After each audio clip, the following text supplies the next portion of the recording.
Our world is always moving forwards, continuously creating and producing new innovative products and technologies. But our modern research and developments extend beyond our latest phone model or the newest medicine breakthrough.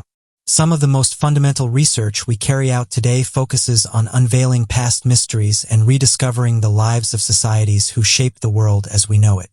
So today, we'll be taking a look at 3 recent discoveries that have provided us with a glimpse into human history.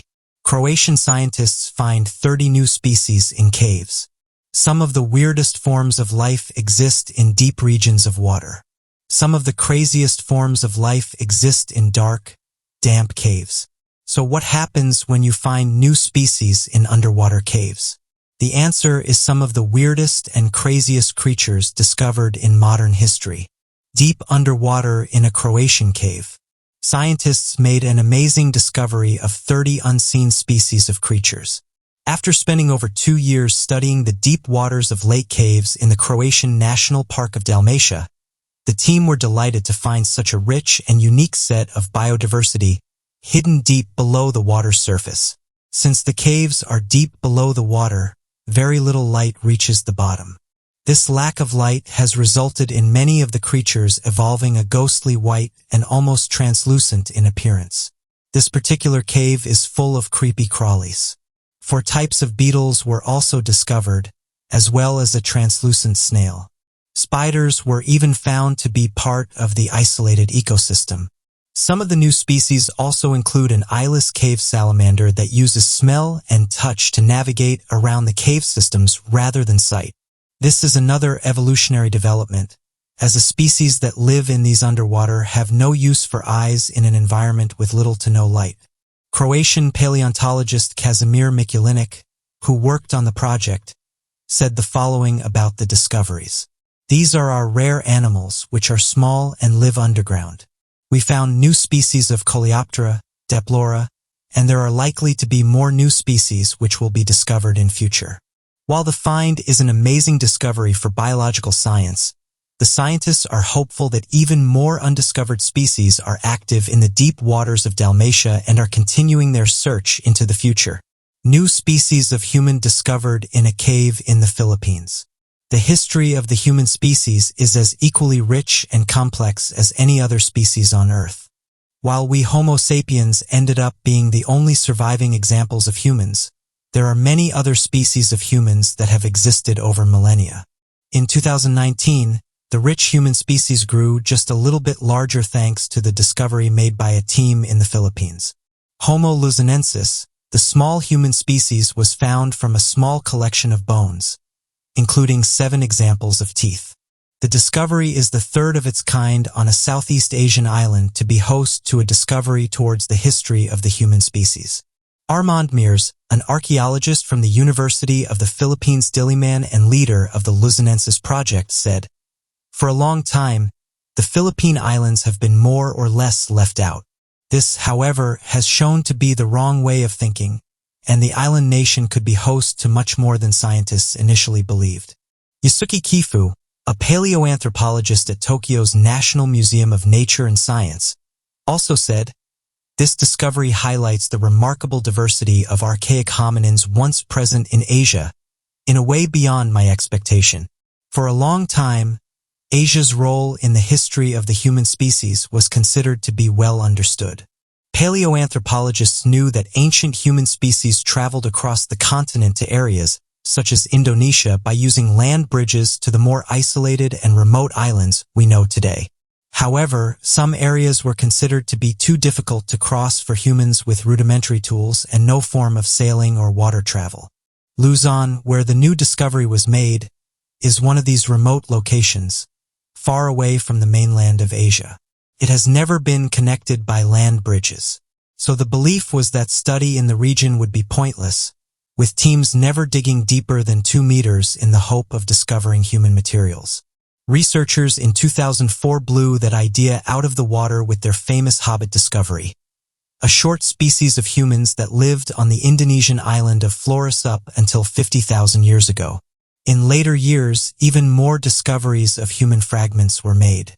Excavations yielded part of a femur, as well as finger and toe bones and teeth, all belonging to three distinct human individuals. The ancient remains show a type of human with a unique mixture of ancient and modern characteristics. For example, the teeth are small and shaped much more similarly to those of modern-day humans, but one of the upper premolars found by the archaeologists has 3 roots, which is a characteristic present in less than 3% of the population today. One of the uncovered foot bones shows a likeness to those belonging to the Australopithecines, an ancient group of human family relatives to which Lucy, the famous Australopithecus fossil, belongs to.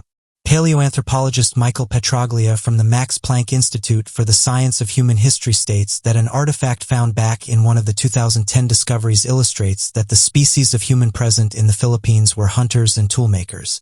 When discussing the potentially new species of humans, Petraglia says, "If rhinos can swim and get to places, certainly we can think of that. Erectus, Thoriciensis, and Luzonensis not necessarily just swam, but at least rafting, if not boating. It's just pure speculation, but you could posit that and make some convincing arguments." Scientists are hopeful that Southeast Asia holds more fossils yet to be discovered, and that their understanding of human history could soon be expanded even further. The mystery skull masks crafted from real skulls, the city of Tenochtitlan, Mexico, still proves to be a major site for researchers to uncover strange mysteries from the worlds of the Aztecs, and what it could mean for the rites and spiritual rituals of their times. Oddly enough, it appears that a 30-year-old finding at an ancient temple caused researchers to question what these artifacts were used for. The researchers were able to discover more than 8 different masks crafted from human skulls. In the past, these rituals were mostly dedicated to that of the Aztec god of war and the sun, but were never used to create intricate detailed masks or apparel of any kind. This led researchers puzzled over what these 8 masks could have been used to represent and what their purpose ultimately served. Researchers out of the University of Montana ended up uncovering startling evidence of who was made into masks and for what possible reason. The team discovered that the skulls were of that of men between the ages of 30 to 40 and were exceptionally healthier than the average population for their time. This led the researchers to believe that when a great warrior was killed or defeated, they were honored by being crafted into a mask that would last throughout time and be worn as headdresses or add-ons to headpieces on important figureheads at the time. But what do you make of these recent discoveries? 1938 encounter. The Congo Basin has an incredible ecosystem. This area is around 500 million acres, which makes it larger than the state of Alaska. Those who have heard about the giant Congo spider or see it have suggested it could be a new species of arachnid. Most of the local tales describe the spiders digging shallow holes close to tree roots, and then one of the first accounts of people seeing this giant spider appears to be in a book by George Eberhardt. He described that an English couple traveling through the Congo had an encounter with an abnormally large spider. He said that during their visit to the Congo in 1938, the couple saw what they thought was a monkey crossing in front of them.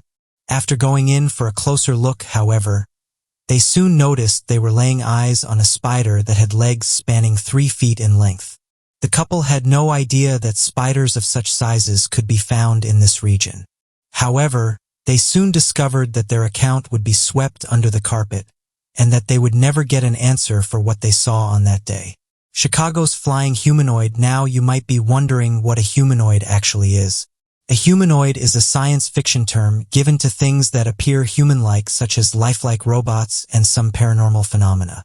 In 2017 in Chicago, Illinois, multiple sightings of these types of beings were reported by members of the public.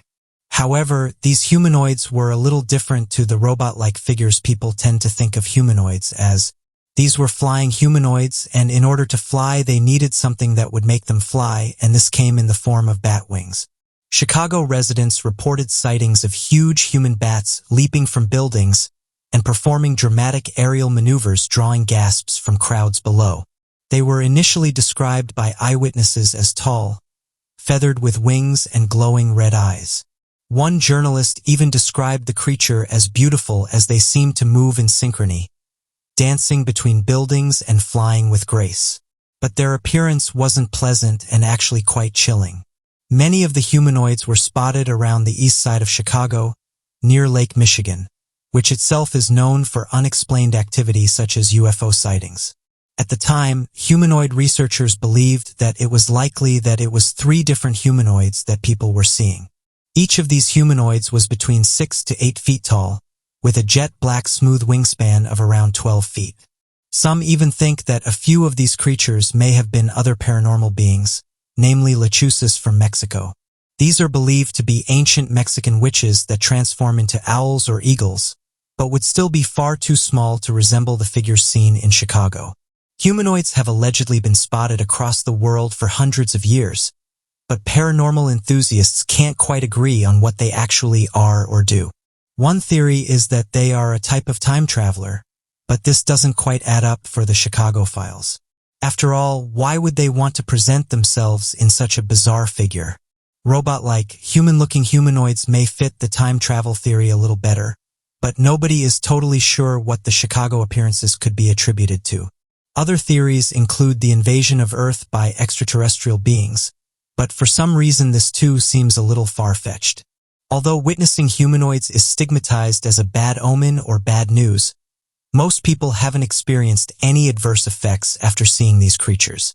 A few nightmares or sleepless nights have been reported, but nothing particularly fascinating.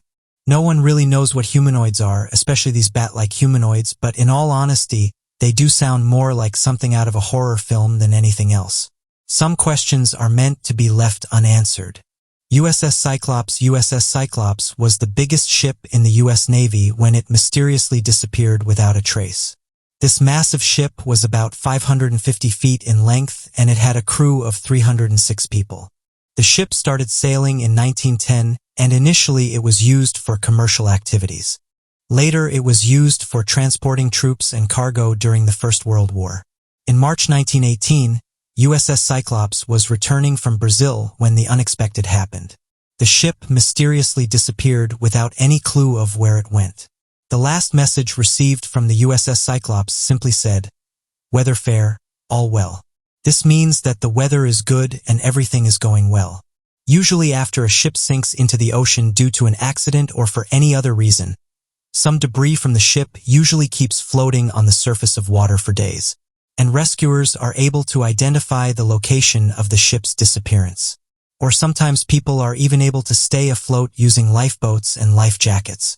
However, in the USS Cyclops' mysterious disappearance, there were no floating pieces or men found floating on the surface of the water. More than 100 years have passed and still not a single piece of evidence has been found that could explain the mysterious disappearance of the USS Cyclops in the Bermuda Triangle. In an official statement, the U.S. Navy admitted that the disappearance of the USS Cyclops is amongst the most baffling mysteries in the Navy's history, and all attempts made to locate the ship proved to be unsuccessful. The Sockburn worm, the tale of the Sockburn worm, took place in the village of Sockburn in Durham. Sockburn is a peninsula boasting a tumbled-down Saxon church full of carvings by stonemasons that mix Scandinavian mythology with Christian symbolism. However, what it's best known for is the terrifying creature that was said to once terrorize the local population. This creature has been described as a strange and monstrous serpent with poisonous breath that was brought to the area by an Italian traveler.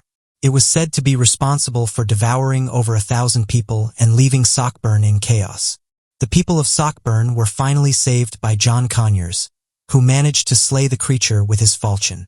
The dead creature fell into the River Tees and any remainder of it was buried under the Great Grey Stone, which is still visible to this day. The people of Sockburn felt so indebted to Conyers that they dedicated the Sockburn estate to his family. Their reign of the estate lasted until 1635, when William Conyers died without a male heir. The events of that day are still evident in Sockburn's traditions. Conyers' falchion is still kept in Durham Cathedral, and even now each newly consecrated bishop is presented with the falchion over the River Tees. When handing over the falchion, a speech is read out that retells the story of the champion which destroyed man, woman, and child. Perhaps the most famous tribute to Conyers' brave act is how the story reportedly was the inspiration for Lewis Carroll's poem Jabberwocky.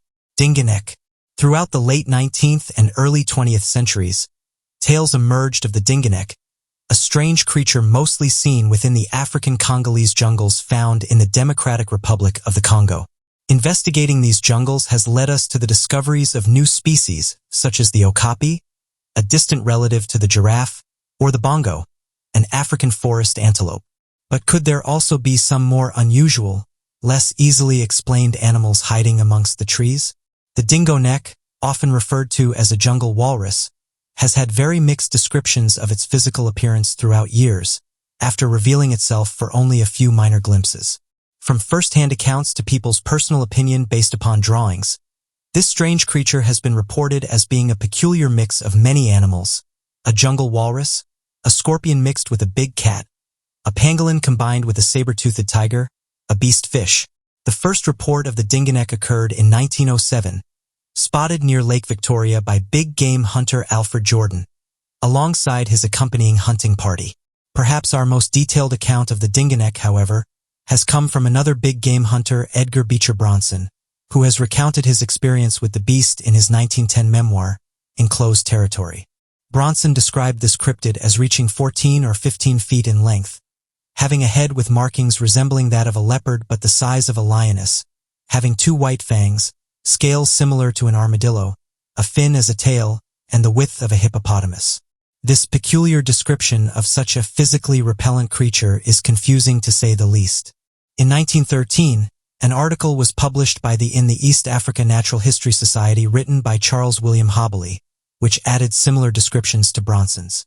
In 1918, an article published in a magazine confirmed the beast as being a recent discovery of a new species. According to sightings and legends, the dingo neck is a carnivore and shows no mercy to any animals it may come across. The meter-long tusks allow for almost any animal to become an easy victim to the dingo neck. Only elephants appear to be exempt, presumably due to their great size and strength. Equipped with its strange mixture of animal features, the dingoneck is reportedly incredibly territorial, meaning a passerby can easily fall prey to the beast fish.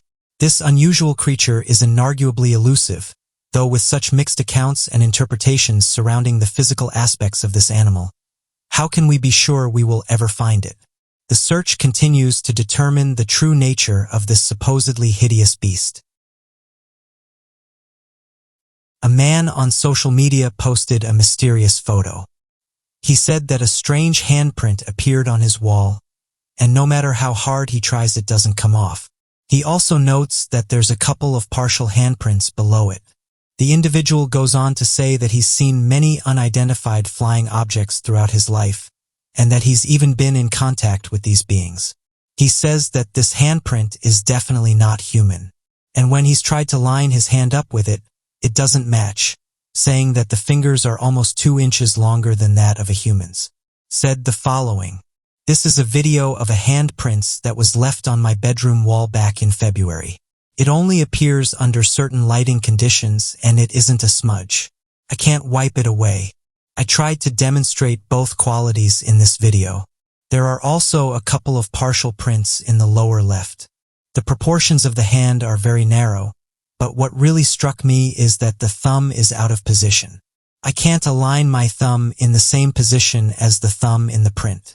I have a long history with abductions and have photos of markings, handprints, and footprints, and some of them date back decades. Why is this on my wall? My guess could be technology. The aliens typically come in and out through the ceiling. I assume this is similar to the technology that allows UAPs to pass through water at high speeds. Given the orientation of these handprints, they were left when the aliens were exiting the room at the end of the abduction. My assumption is that they're steadying themselves or using the water to guide themselves upward, although I've never been positioned where I could observe. The partial prints are low enough that they were possibly the first place their hands contacted. My guess is that their hands exude an enzyme or are coated with an applied substance, which I'm particularly sensitive to. I have a photo where it irritated my skin and left a partial handprint on my chest, which I'll try to add to the comments.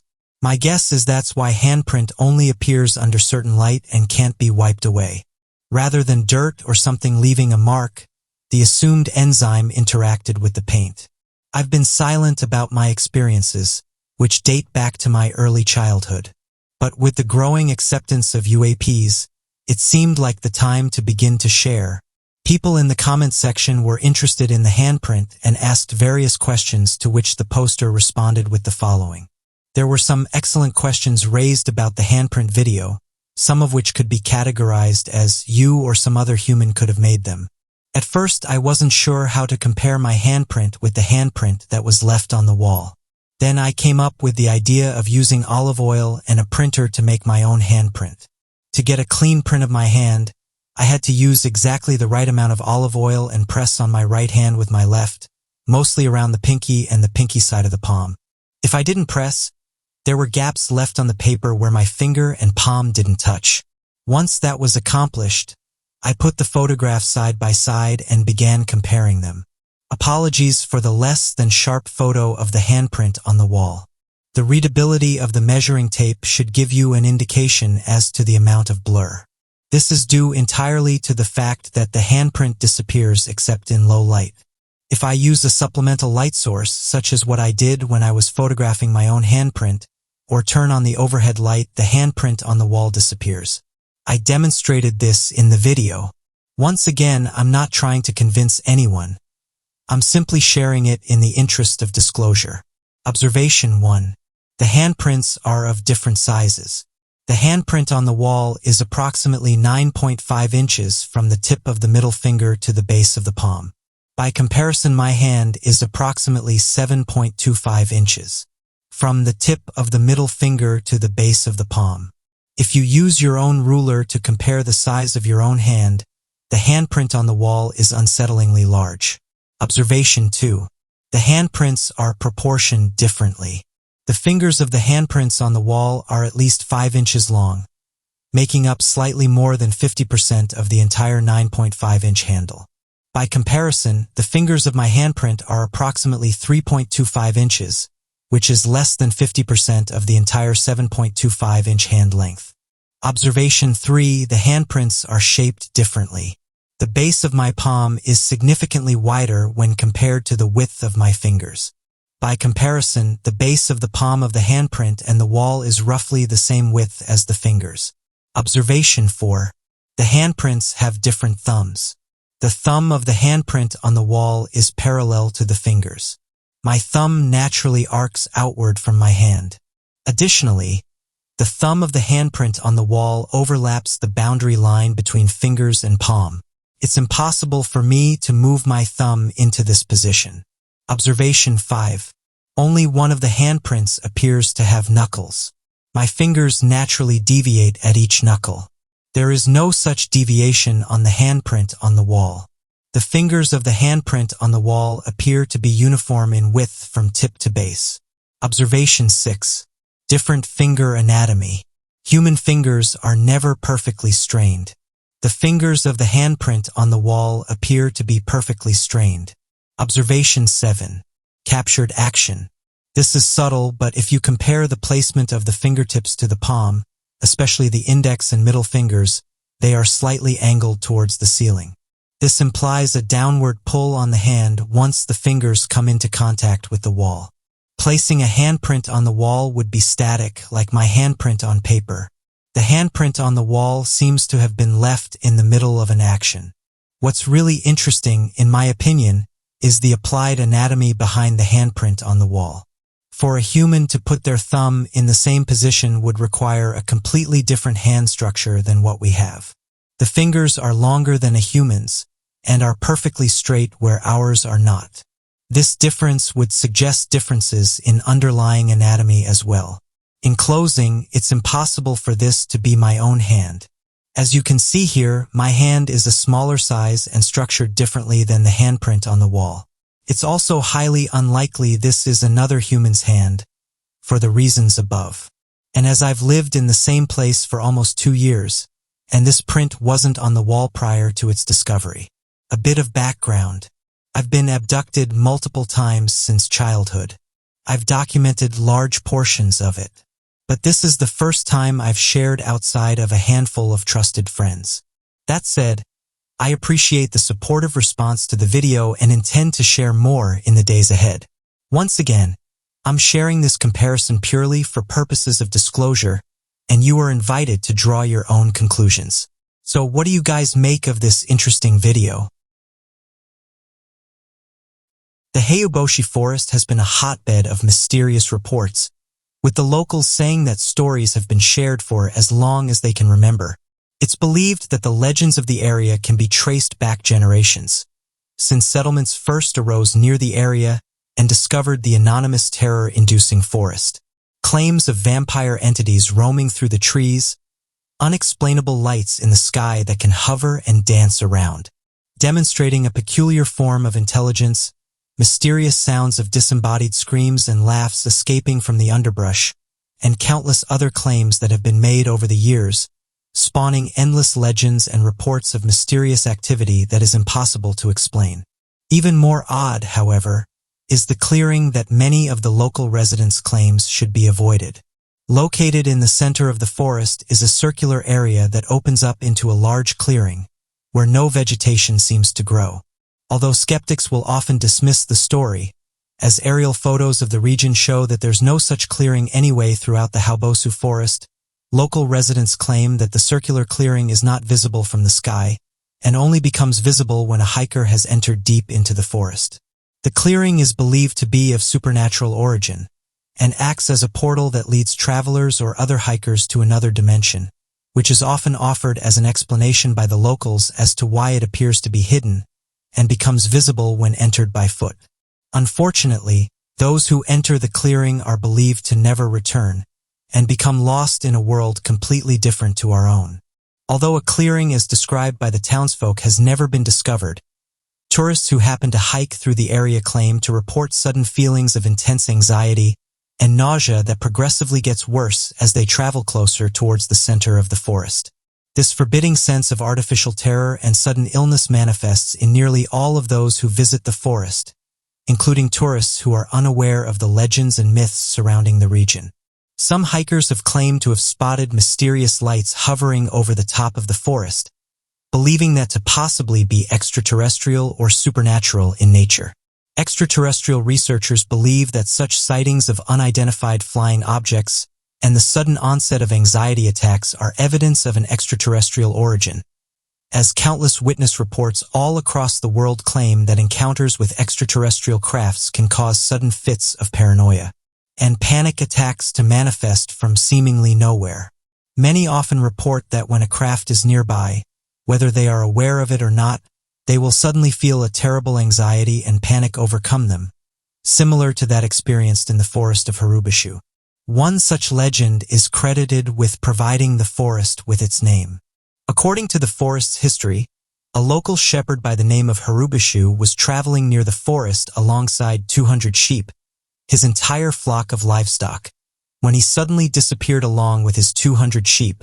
It was originally believed that the shepherd was attacked by a passing thief, who dragged the body of the shepherd deep into the woods and stole the livestock for himself, despite the fact that none of the townsfolk saw a trace of the sheep anywhere in the region, with tracks that disappeared into the forest never to be seen again. Similar stories of mass disappearances of sheep also reported during the 1600s, across London and nearby shires. Another strange report surrounding the Hayuboshi forest was made in 1968, when Emil Bania, a military technician, photographed an image of a massive flying saucer hovering over the tree-line of the forest. Bania claimed to have seen the craft hovering for a period of time before snapping a photo and sending it to the local news agency to be published. However, following his sighting, Emile Bernier was ridiculed and made the victim of a smear campaign that tried to discredit him as a military technician and ruin his career as a response to his claim of encountering the unidentified flying object.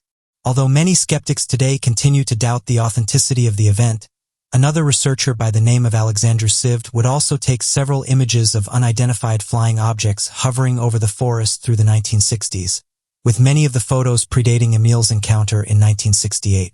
Using the gathered images, Romanian ufologist Ion Habana, joint author to UFOs Behind the Iron Curtain, conducted his own investigation into the matter and found a number of interesting facts related to the case.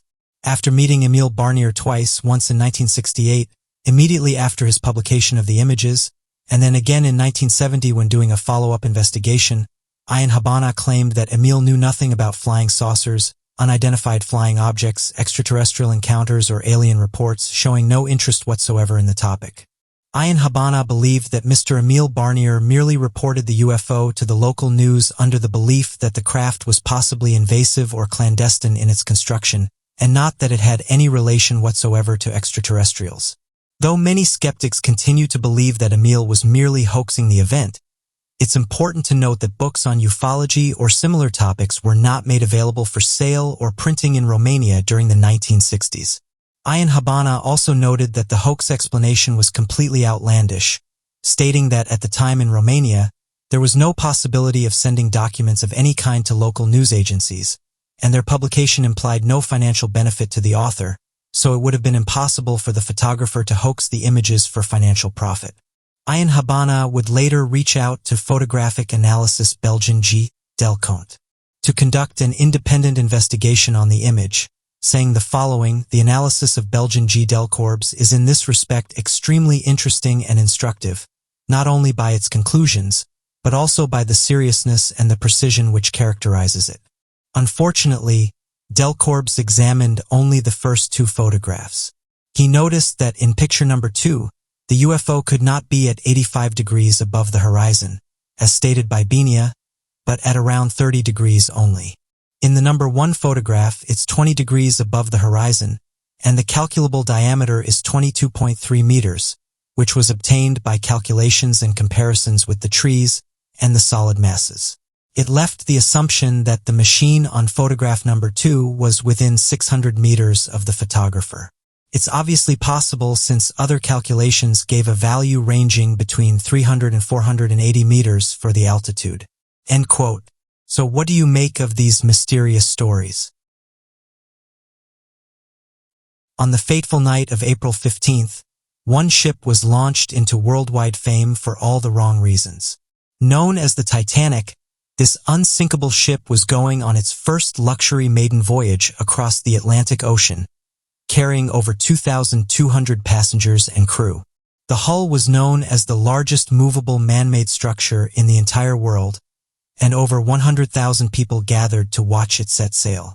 Little did they know the ship was doomed to sink beneath the icy depths a few days later. It all took place on a calm, moonless night. Everything was well until a lookout suddenly spotted an iceberg in the distance. The engines were quickly reversed, but it was already too late. They watched in sheer horror as it grazed the side of the ship, powerless to do anything. They caught a breath of relief when no serious damage appeared to have occurred. What the crew and passengers did not know yet was that below the waterline, the iceberg had created a jagged 300-foot slash across the hull. By the time they realized, sea water had already entered over 5 compartments. At that moment, the captain knew the unsinkable ship was going to sink. What then followed was a period of intense panic and disorientation that would lead to failed procedures and moments of bravery and sacrifice. At the end of the night, only 705 people had survived. The rest of the 1,517 people had drowned and slipped under the freezing water surface along with the ship. Evidence has now emerged that sheds new life to actually happened after the sinking. Letters and telegrams have been found by historians, helping them paint a better picture of what happened after the sinking.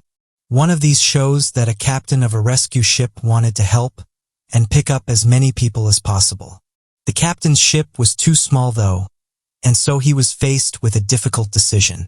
More than 100 people had to be thrown back into the ocean, never to be seen again. Sadly though, it seems that someone's class and financial situation played a role in what happened to them. The salvage team mainly threw third-class individuals back into the ocean and kept first- and second-class people on board. It's sad that even after they passed away, they were still judged by their class. Over 330 individuals were taken away, with 116 being thrown back into the cold Atlantic Ocean. Interestingly, some of these were members of the Titanic, as a burial at sea seemed appropriate. Titanic historians published these documents with them detailing what the salvage crew did. One said the following: the Titanic sank 41:15 north, 15:14 west. It's very important that they bring all the bodies to the port that they can house. George Wyndon shows her first identification list. Can you confirm him as George D. Widener? Sign up when you leave the village in the direction of Halifax, Franklin. All identified bodies and information that leads to the identification of others should be recovered. It's very important that you do everything you can to get as many bodies to the port as possible. White Star Line. Also detailed was the exchange between Captain Frederick Landner of Mackay Bennett and the White Star Line Shipping Company. It reads as follows: wouldn't it be better to bury all the bodies at sea unless the relatives want to bury their relatives? End quote. It just shows how much this event had an effect on everybody involved. It wasn't just humans, though, that did their part during the ship sinking. One thing that people can agree on is how incredible Regal was. We've found that dogs are known around the world for being able to tolerate the coldest temperatures, as well as working around the clock to protect their owners from any dangers. This appears to be the case when discussing the events of Rigel, the dog of whom helped to save numerous lives during the sinking of the RMS Titanic.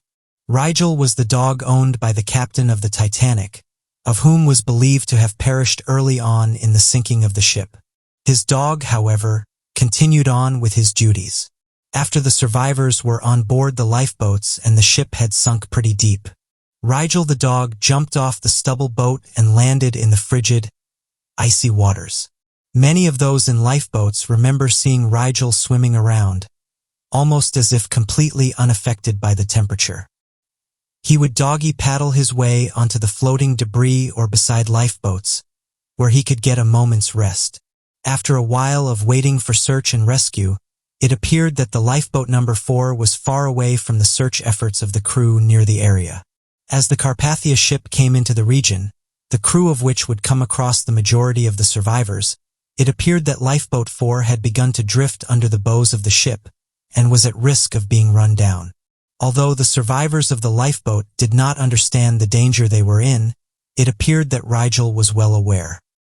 He quickly began barking and alerting the crew of the Carpathia as loudly as he could, whereas the survivors on the lifeboat couldn't shout, as they were far too weak. On board the Carpathia was a man named Jonas Briggs, of whom heard the barking of the new founding dog Rigel, and noticed the lifeboat drifting closer and closer to the bow. He signaled for the boat to turn and the survivors were met with the crew. Rigel would later be adopted by Jonas Briggs and would live out the rest of his life in a home in Scotland and would live to an old age. To summarize and conclude, we must ask ourselves, what does this all mean and why was the RMS Titanic doomed to sink from the start? Some would argue that because the ice warnings given on the day prior to the collision were ignored, this meant that the crew were unable to react and turn the ship accordingly with enough time, making this event unpreventable. This theory is sustained further by the fact that the binoculars equate with night vision technology, that the outlooks needed were left at Southampton in an accidental mix-up. This left them without the ability to see in the dark, and therefore they spotted the iceberg too late. So what do you make of these Titanic discoveries? Satellite imagery helps us to explore hard-to-reach places, including that of oceans, jungles, and snowy regions. One place of interest is that of Antarctica. Scientists and researchers have made countless discoveries in this region, helping them to better understand its environment and the mysterious life forms that call this place home. Some might think that after centuries of technological advancements, we would have finally begun to understand the planet we live on and the impact that we have on it. This couldn't be further from the case, and while at times it seems that this may be true, just when we think we know as much as we can, a discovery will turn our knowledge on its head and make us realize that despite the wealth of information out there, there is still so much that we don't yet know. Although in recent years, various interesting discoveries have been made in Antarctica, which I'll touch on shortly, it's perhaps the more mysterious ones that grab people's attention. For years now, people have claimed that Antarctica is home to many mysteries, including secret bases, mysterious archaeological discoveries, and advanced crafts. As of right now, governments and scientists have said there's no proof that mysterious crafts have been found here. And although that may be the case, it hasn't stopped people from finding strange things in the Antarctic ice. One of the most recent ones being that of a strange structure that allegedly appeared with another object that's dividing people, with some saying that it's a secret base, while others have said it appears to be an unidentified flying object, and that you can see this casting a shadow. The first object is this one, and it was posted online not too long ago, and shows what looks like a boomerang-shaped structure on top of the ice. Theories for what this is range from a secret base to an archaeological artifact that's now visible due to melting ice. Some theorists believe that advanced ancient civilizations may have reached Antarctica in the past, and due to melting ice and glaciers, there may be countless archaeological artifacts waiting to be found.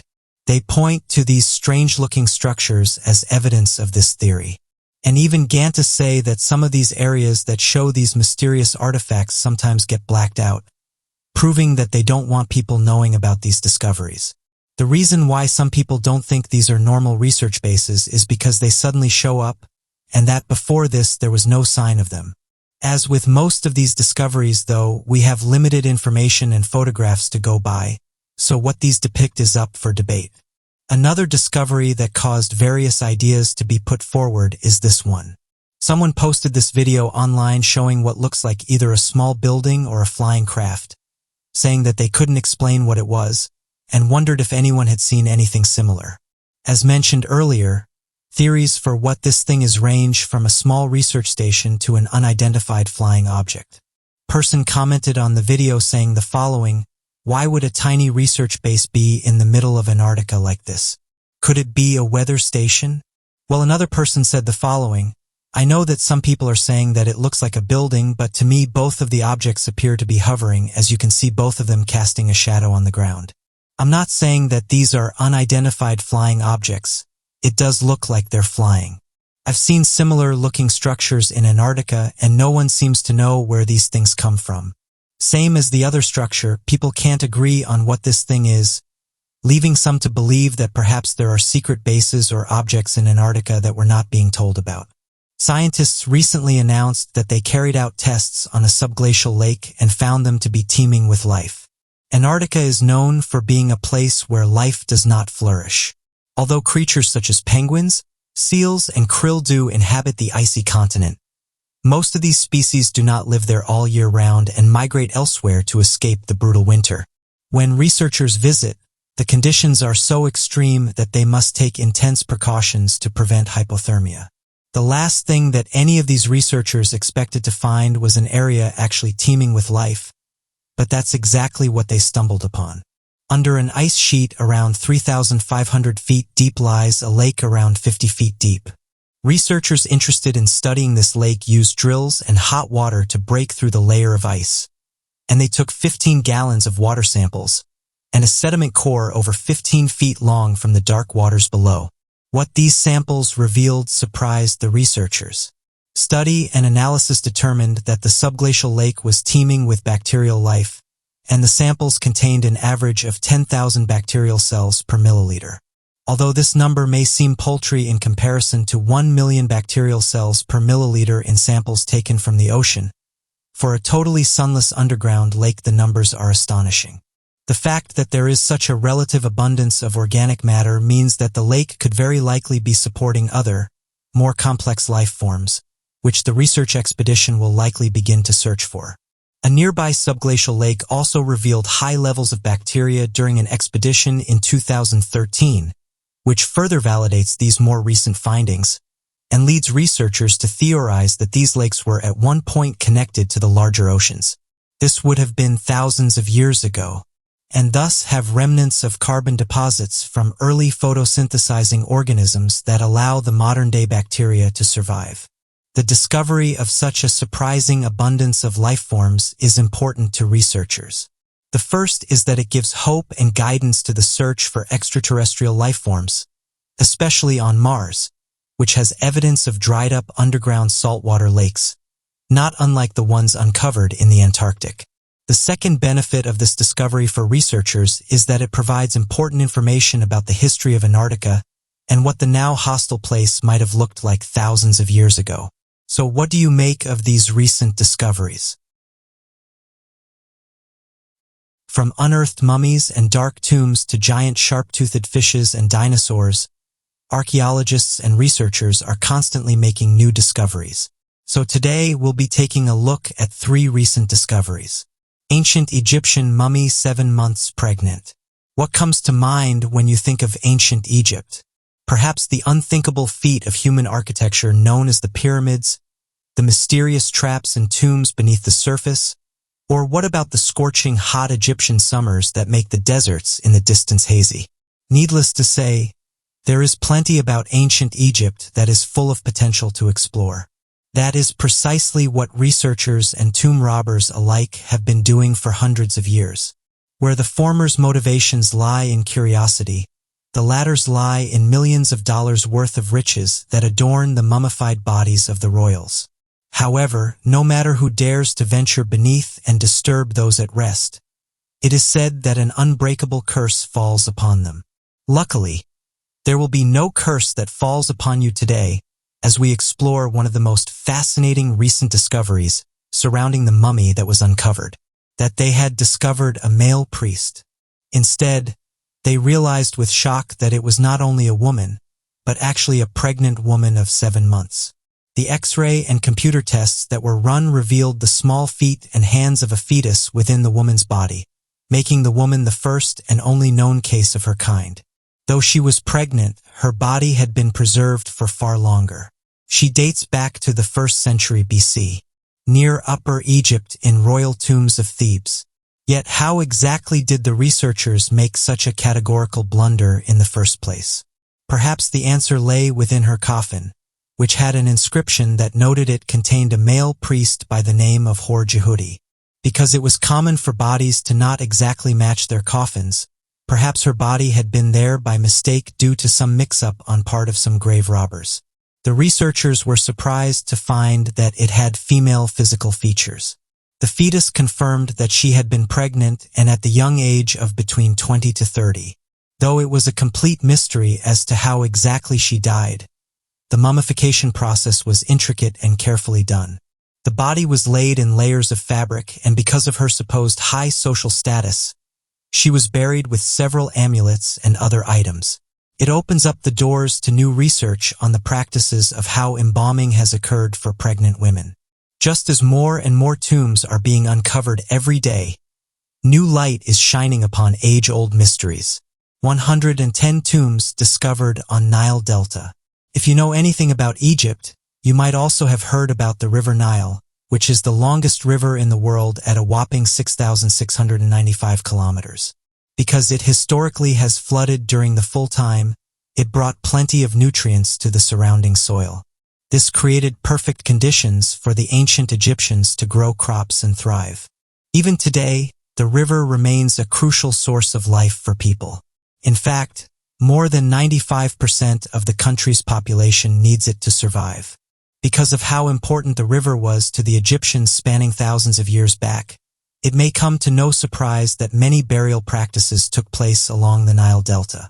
However, the number alone might shock you.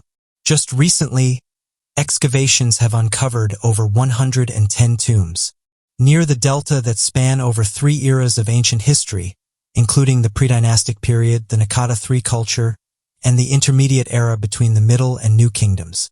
Along with the tombs, archaeologists also stumbled upon other old objects, including parts of stoves and ovens, the base foundations of long-gone brick buildings, jewelry, pottery pieces, and even scarab amulets, which represented renewal and rebirth in the Egyptian culture. However, the graves were certainly at the spotlight of attention upon the day of discovery. 68 of them were oval-shaped, which linked back to the pre-dynastic style of the Lower Egypt civilization called Butto. The bodies were in a squatting position with their heads turned to the west. Among the deceased, a baby was found to have been buried in a jar, which was a practice that still continues to confuse researchers today. One line of reasoning was that the body may have been fragile, so the jar was needed to protect it from the elements.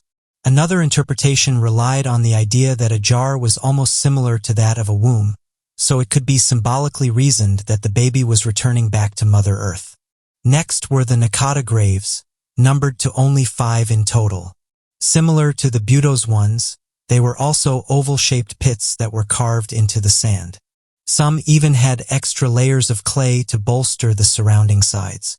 Most impressive of the entire collection was arguably the Hyksos tombs, which were semi-rectangular pits instead of ovals and had a depth of about 8 to 33 inches.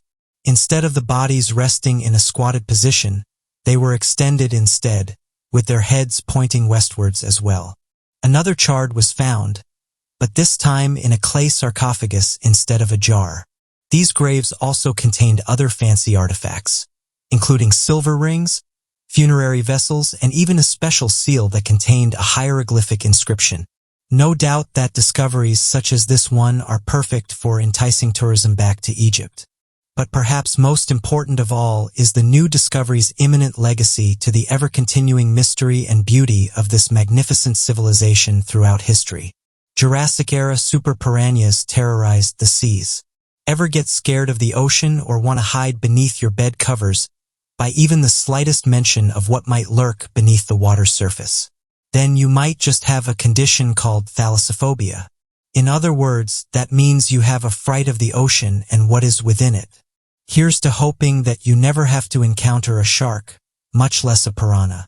These modern-day freshwater fishes contain a mouthful of pointy teeth that are used to bite into their meaty prey. Think they are scary already? Well, it is even better that you do not live in the Jurassic period, where every possible scary creature's size and look was even more frightening. This was especially true for the piranha. The dinosaur-era super piranhas terrorized the Jurassic seas and all the poorer prey that dwelled within. Plenty of them had to suffer from the many-toothed fish that ripped into there in a painful, fated experience. However, the existence of such a piranha was not covered until the recent discovery of its fossil was found in Germany, which dated all the way back to 152 million years ago. That means it was swimming in the same era when the pterosaurs soared above the clouds and big-legged stegosaurus lumbered across the earth. Even though they are dangerous creatures, their small size might claim otherwise. At just 2.8 inches long, it had long and sharp teeth protruding from its upper and lower jaws with serrated cutting edges. The functionality of the teeth suggests that they were meant to slice their prey in a similar method to that of modern-day piranhas. On top of that, these fish were not necessarily dumb either. Instead of focusing on the flesh of their prey, these dinosaur-era piranhas mostly relied on the fins of other fish to sustain themselves. This was actually a pretty intelligent move because fins do indeed grow back. That indicates that piranhas had the gumption to make their prey a source of renewable food. Whatever you may think of piranhas in the end, these large-toothed fishes held an important evolutionary role throughout the course of biology. But you can rest just a little bit easier knowing that they were the monsters in the sea back then but are no longer as frightening. What do you make of these interesting discoveries? Whether you are a believer in the paranormal or not, the idea of ghosts, spirits, and ghouls is something that, at one point or another, will have made even the most hardcore non-believer question what they believe to be true and what they believe to be fiction. From cult horror flicks to terrifyingly true stories, the idea of hauntings and the paranormal have captivated the minds of millions across the globe. Behind the safety barrier of the cinema screen, others have had rather more sincere meetings with those who survive from beyond the grave. Luckily for all the horror fans out there, these stories make for excellent and often unsettling retelling. Firefighter and the Ghost, the first of our stories, is set in the American Midwest, an area of the country integral to its history. From the native Indians who settled on the plains to the unstoppable machine that was westward expansion, states such as Indiana have a rich history. Whilst aesthetically stunning, some consider Indiana rightly or wrongly to be a little, well, forgotten, is that the state has had its fair share of terrifying supernatural encounters. Much of the superstition in Indiana is based on folklore, and in the town of Gary, a belief in the paranormal perhaps now runs a little deeper after a spine-chilling event that took place in 2015. An abandoned and dilapidated town, Gary's population is small and crime rates are high. As such, old buildings are prone to setting ablaze, and the city's fire brigade are often busy. But one call out to battle a small wooden shack that had caught fire was one that the firefighter in question will likely never forget. After taking a few photographs of the blaze for training purposes before posting the pictures on Facebook, the firefighter's family spotted something strange in the window of the fiery abode. Standing in the flames was the horrifying figure of a man dressed in black. The bizarre thing was that the house was known to be long empty, and the firefighters had not heard any signs of distress coming from the building as they put out the fire. As such, residents of Gary came to the only conclusion that they thought fitted the strange event, that the malevolent man in black could only be something from another world, namely a ghost or spirit of some sort. Of course, this cannot be verified, but in a town that has been largely abandoned, even the strangest things are not out of the realms of the Black Nights. Of possibility, the New Orleans school haunting. The existence of paranormal activity has been a hotly contested subject for centuries. For a select few, its reality is undisputed, but for others, it is simply stuff of the silver screen. However, rest assured that what you are about to hear cannot be slandered by science. The events of our second story defy the laws of logic and so can only be explained by one thing: ghosts. In late August of 2005, Hurricane Katrina was ravaging the deep south of America. From Miami to New Orleans, the storm left a visible impression on the area, with upturned homes and trees felled for miles. New Orleans was by far the worst-hit city on Katrina's path of destruction. Nearly 80% of the city had to evacuate to avoid Mother Nature's ensuing onslaught. However, it is believed that the storm left more than just its physical mark. One a little more chilling. Amidst the raging storm, the Sophie B. Wright School, named after an avid educational philanthropist, was evacuated but also served as living quarters for some members of the National Guard who were involved in the cleanup and rescue operation. If the Guard's initial task of dealing with the fallout of one of America's most devastating recent natural disasters was not difficult enough, their experiences at the school were by no means a light relief. Many of the guards stationed at the school reported harrowing tales of transcendental activity such as unexplained shadows and noises. But what perhaps is the most chilling of such activity was the fierce spirit of a little girl who managed to terrorize seasoned soldiers who had fought in Iraq and Afghanistan. One guard reported that whilst opening a closet of cleaning supplies, he saw the strange little girl and heard her giggling. Another guard even came face to face with a shadow whilst using the restroom, promptly causing him to flee. Events such as the aforementioned were widespread. For the guards, enough was enough, and a chaplain was called in to perform an exorcism on the school to wave away any spirits. After the visit, it seemed to be the end of the reign of the supernatural at the school, and life went back to normal. Many believe that Hurricane Katrina was an act of God to serve as punishment for humanity. As such, it also reignited the spirits of the past for further retribution. Whilst the exorcism may have ended the hauntings in this case, the possibility that such spirits still dwell in the school exists, as well as elsewhere in New Orleans, one of America's most haunted cities. The haunting of Anchorage's West High. The bane of many ghost sightings has been a lack of consistency in the accounts of their reporters. However, in the case of West High School, Anchorage, there have been multiple sightings that each have an eerie sense of consistency and a lack of reasonable explanation. As such, many have been led to the almost certain conclusion that what is going on can only be put down to the antics of ghosts and the supernatural. Anchorage, Alaska is an isolated city.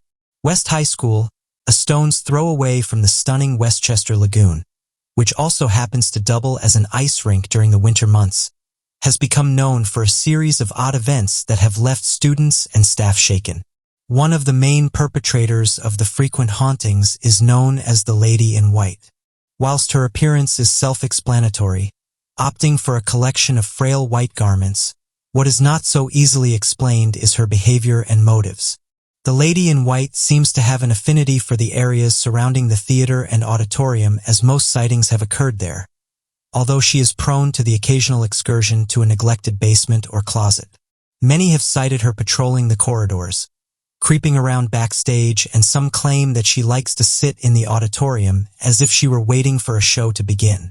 She is an elusive spirit, only offering her presence for a few seconds to frighten witnesses before escaping into thin air. One example of this was when an assistant principal vowed never to return to a corridor after being hounded by a white figure briefly before it vanished. At this point, you may be thinking that this is already more than enough evidence for a textbook haunting. However, it is also believed that the lady in white may have a partner in crime. The poltergeist, supposedly taking the form of an old janitor, has also caused his fair share of terror. One female pupil screamed upon opening an old basement door after finding herself face to face with a man glaring at her, a decrepit, hauntingly pale janitor. This particular event spooked many students, with one even threatening to drop a class that was held near the basement. With that said, the phantom cleaner has been noted for his dedication to his job, which could explain the frequent sound of footsteps in seemingly empty areas of the school.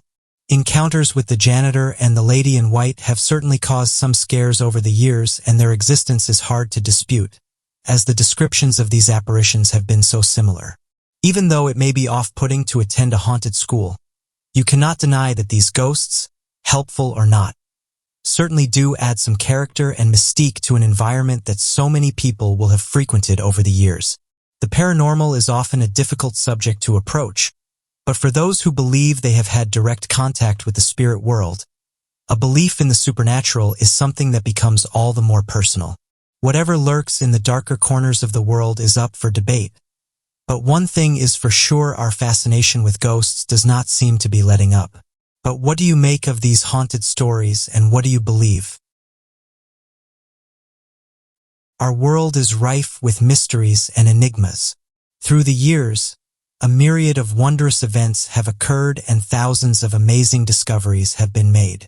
We can never be quite sure what lies beyond the horizon. Between archaeological wonders and the rapid development of technology, there is an unbound potential for our future.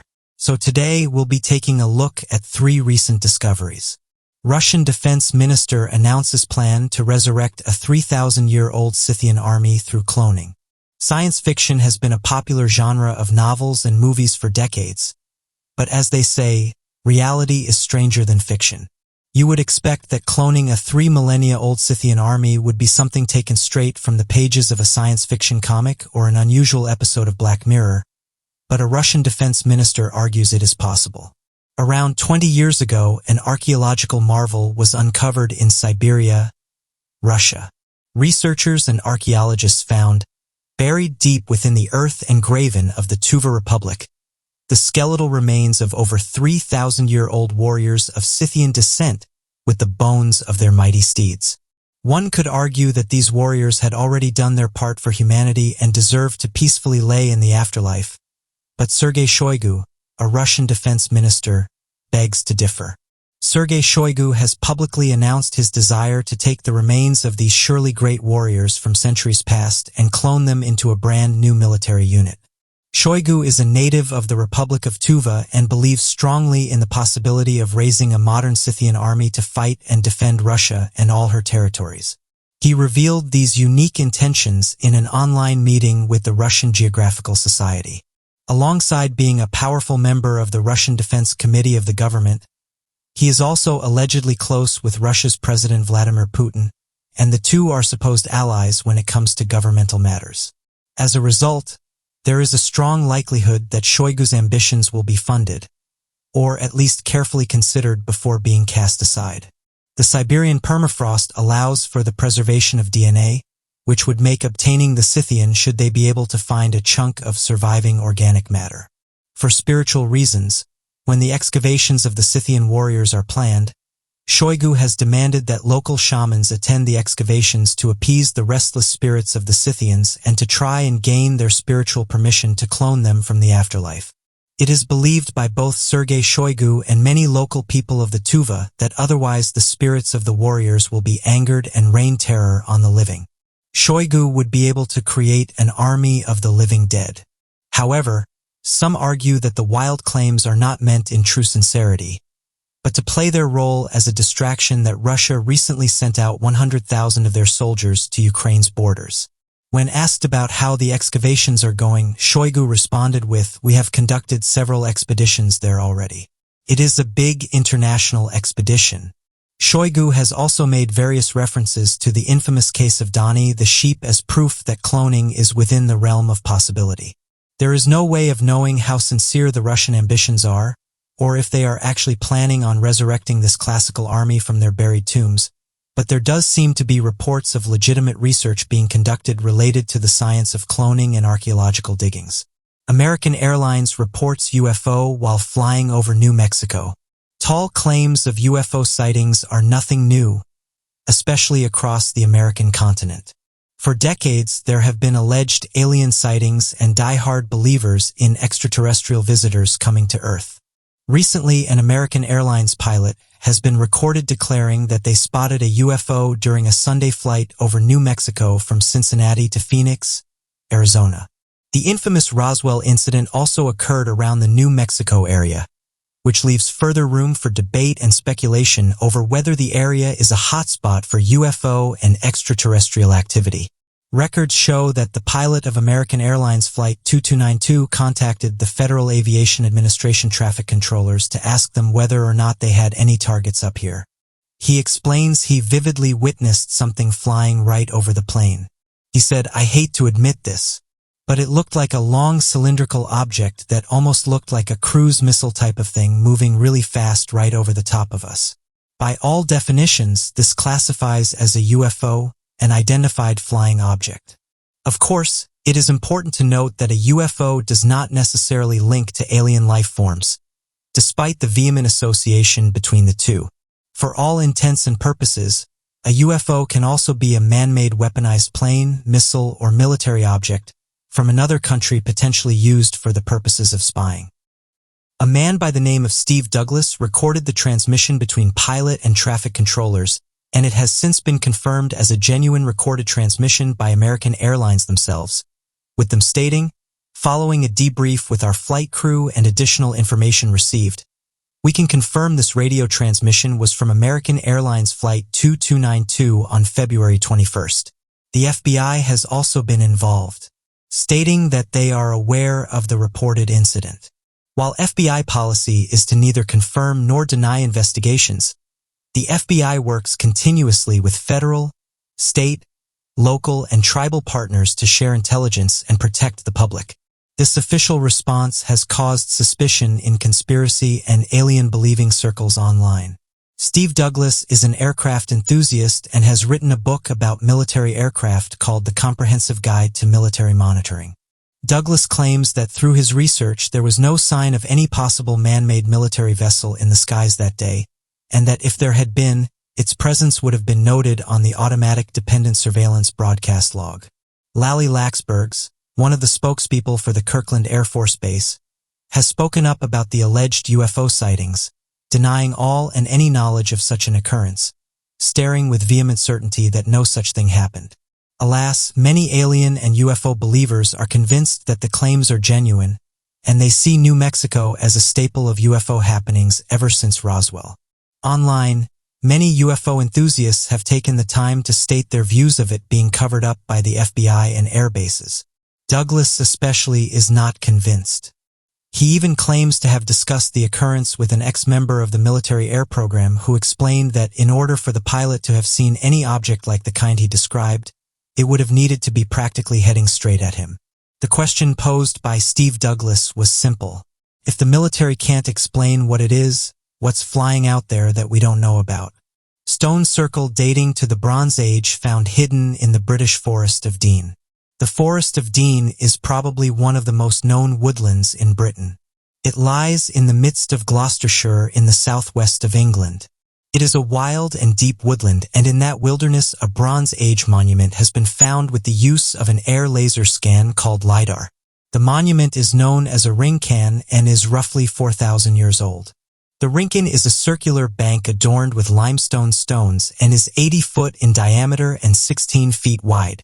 It is an extraordinarily unique site with only one known like it in Gloucestershire. John Hoyle, a known archaeologist, claims it to be a very significant discovery.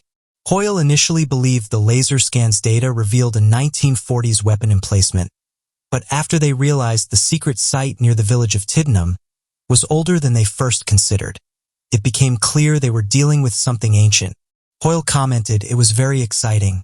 I was expecting to find quite a lot of new sites with LiDAR, but nothing as interesting as this. The LiDAR technology senses distances with a light laser and is able to analyze what is reflected back at it in order to create 3D models of the landscape and has been commonly used in archaeological findings of lost Mayan cities. Archaeologists involved in the project have confessed to their lack of knowledge concerning the ring cairn's purpose, though theories suggest them being involved with burials and cremations. Out of a desire to preserve the location from any vandalism, the archaeologists have kept the location secrets even now, refusing to exactly explain where it lies as they fear attracting visitors will result in irreversible harm befalling the ring cairn. There is also a potential for illegal treasure hunters take precious items from the area. Furthermore, Hoyle explained he believes that the rubble bank was the main area of the structure when it was still in use, with the limestones used as standing stones. It is possible that this was a pyre upon which bodies of the departed were ceremoniously burned. However, these structures are rare in Britain and we know very little about their origins. Other places where the ring cairns have been previously found is Derbyshire and Cornwall, both of which are in England. But there have been some ring cairns discovered in both Ireland and Wales. The current leading theory is that one particular community or culture left these behind in their wake as they traversed the British Isles. The truth is out there somewhere, currently unknown to us. We do not know what the future will bring, but it will surely reveal truths of old. As technology advances, we can merely hope that it brings answers. But what do you make of these discoveries? It appears that the dense jungles of the world hide strange and wondrous mysteries that are not only difficult to explain, but seem to defy preconceived notions about science, history, and the world itself. Given the dense jungles of the Amazon, it's believed that there's a number of indigenous populations that have yet to make any form of contact with the outside world. This does appear to be a recurring theme with small tribes, as many modern-day efforts to preserve a native population are taken to prevent the spread of illnesses or making any form of contact that could lead to a dangerous response. Researchers believe that there may be more than 100 uncontacted tribes within Peru alone. Evidence of these tribes had been gathered by the use of aerial footage and claims of reported encounters with the native tribes all throughout the region. Given the fact that these tribes tend to reside in the most remote and densest parts of the jungles, coupled with modern-day efforts to prevent further deforestation and exploration into different parts of the jungle, contact with these tribes are not expected to occur anytime soon. The origins of many of these tribes have been shrouded in mystery, with a number of strange recorded behaviors that leave many wondering the mental state as to the villages. Officials have said that it's important that we protect these tribes and that we don't do anything that would affect their way of life. This was reflected when the president of the Amazon Conservation Team said that there's many lost tribes scattered throughout the Amazon, and these indigenous groups have gone out their way not to contact people in the outside world. Evidence has also shown us that contacting these tribes has devastating effects. After certain groups contacted the Nukag tribe, it was reported that 50% of them had perished, and 80% of the Akiaro tribe, which can be found in the northeast of the Amazon, has also perished. This is worrying as conservationists said that many of these tribes actually started to fall apart when certain members passed away, and in turn much of the history of these tribes are lost. They noted, though, that it's likely that we're going to contact these tribes either way, but said it probably won't end well. One tribe that caught the attention of these researchers was the Carajonas. This in turn caused the Amazon Conservation Team to study how they lived. After observing them, it was said they were skilled at rowing canoes while standing, wrapping their clothes in beaded belts, and piercing their nose with animal bones. A paper by a German expert on the Carajona culture and history said the following. Extensive reports on the Carajonas fail to mention they were cannibals, and that for this reason they were always at war with the neighboring Witoto. One of the researchers was even able to interview one of the tribe members, and they said the following: in the old days we fought and took out many whites from the rubber company, but more than the whites we took out the Witotos. They were our traditional enemy. We used to be cannibals, So those who defy us should be warned. End quote. If you had to guess how many tribes were in Brazil alone, many people wouldn't say more than a handful. However, to our surprise, there's over 100 isolated tribes of indigenous people throughout Brazil.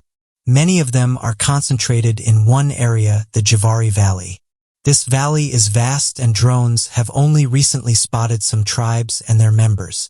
Tribesmen from this indigenous Indian tribe made contact with people in a small village close to the Peruvian border. This was their first appearance since the 90s, and it was motivated by fear. Their homes had been set on fire and their ancestors had their lives taken, driving them away from the forest they call home. Fear is known to be a driving force when it comes to hostilities between uncontacted tribes and outsiders.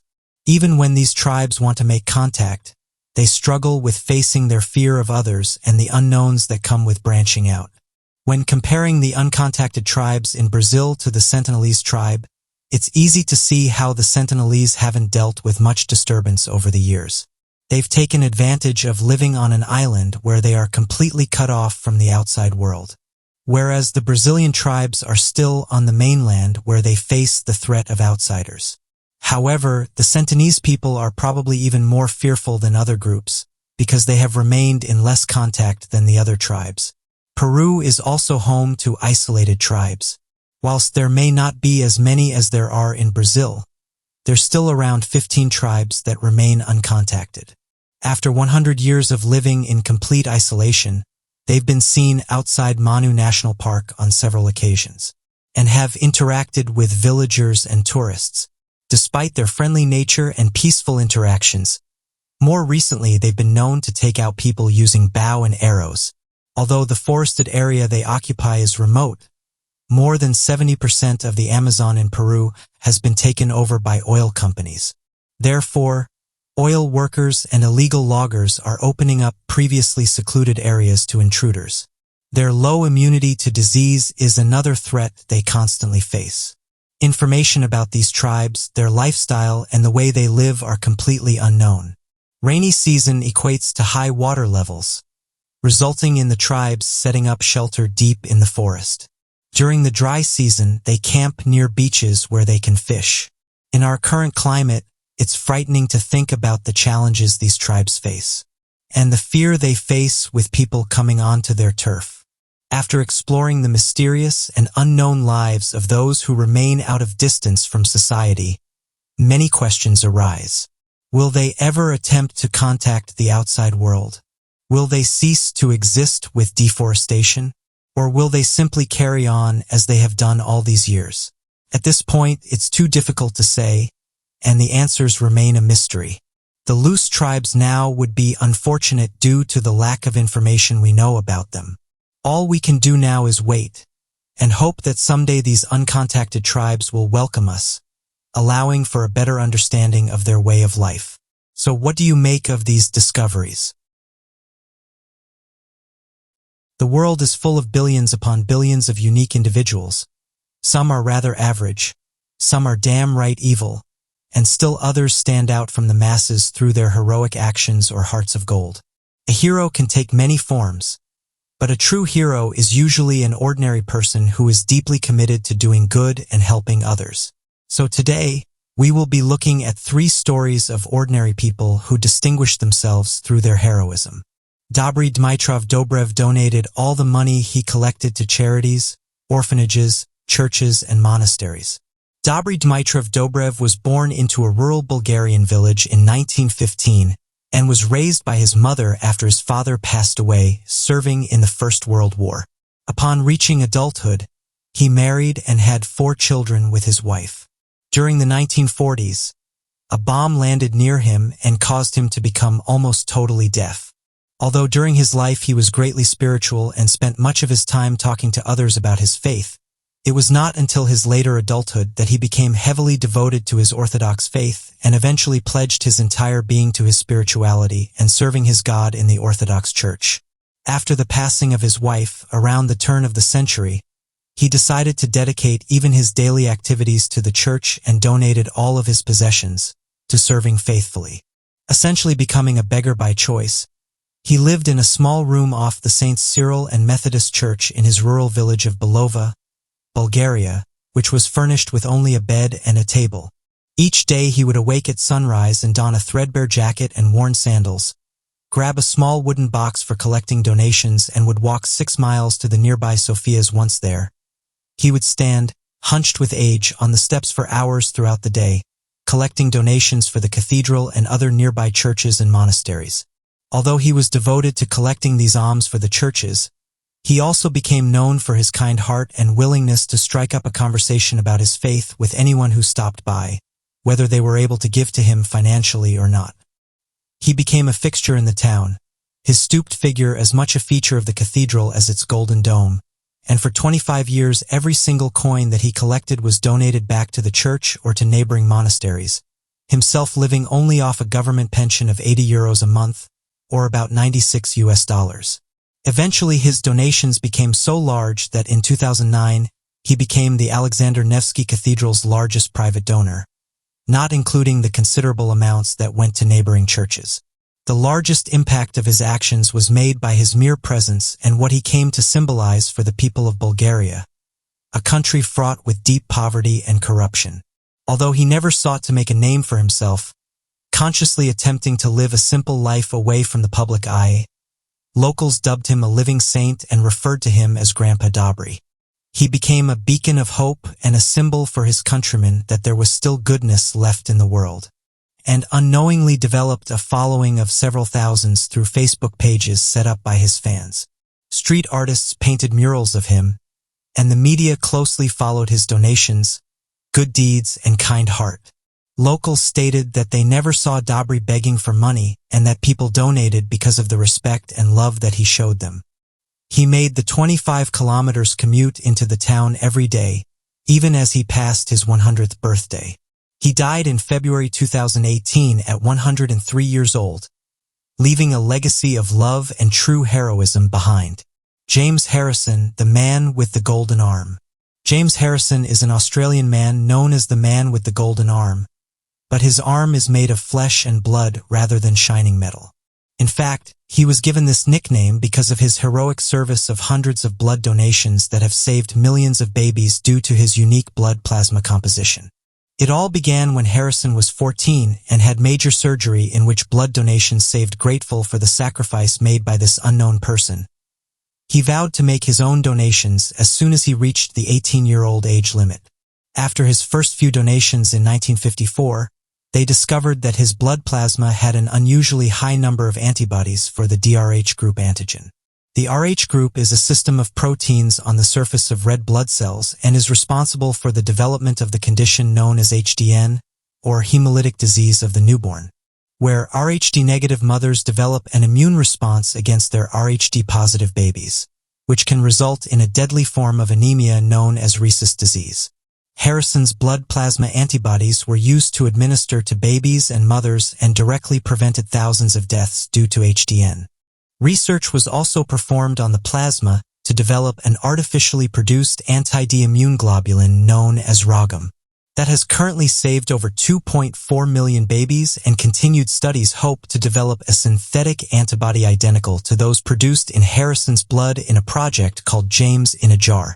Even his own daughter, Tracy, received a donation of his antibodies.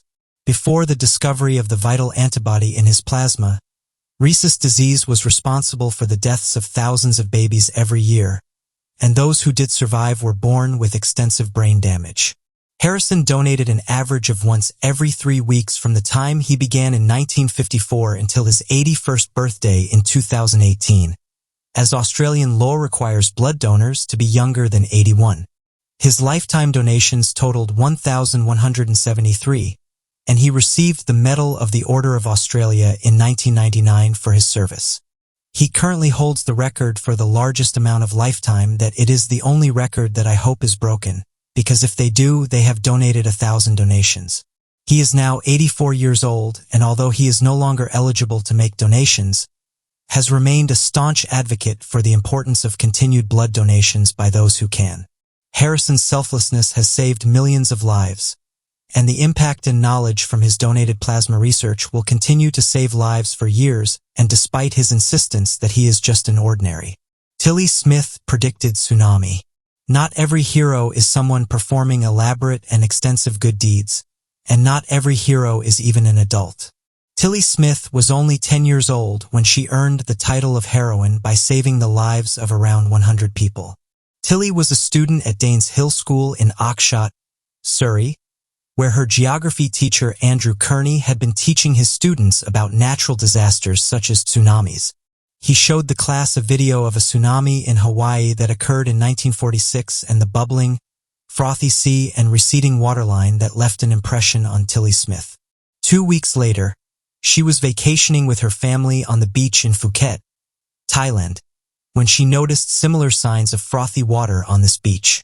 She became frantic and warned the other beachgoers and her family that she knew there was going to be a tsunami.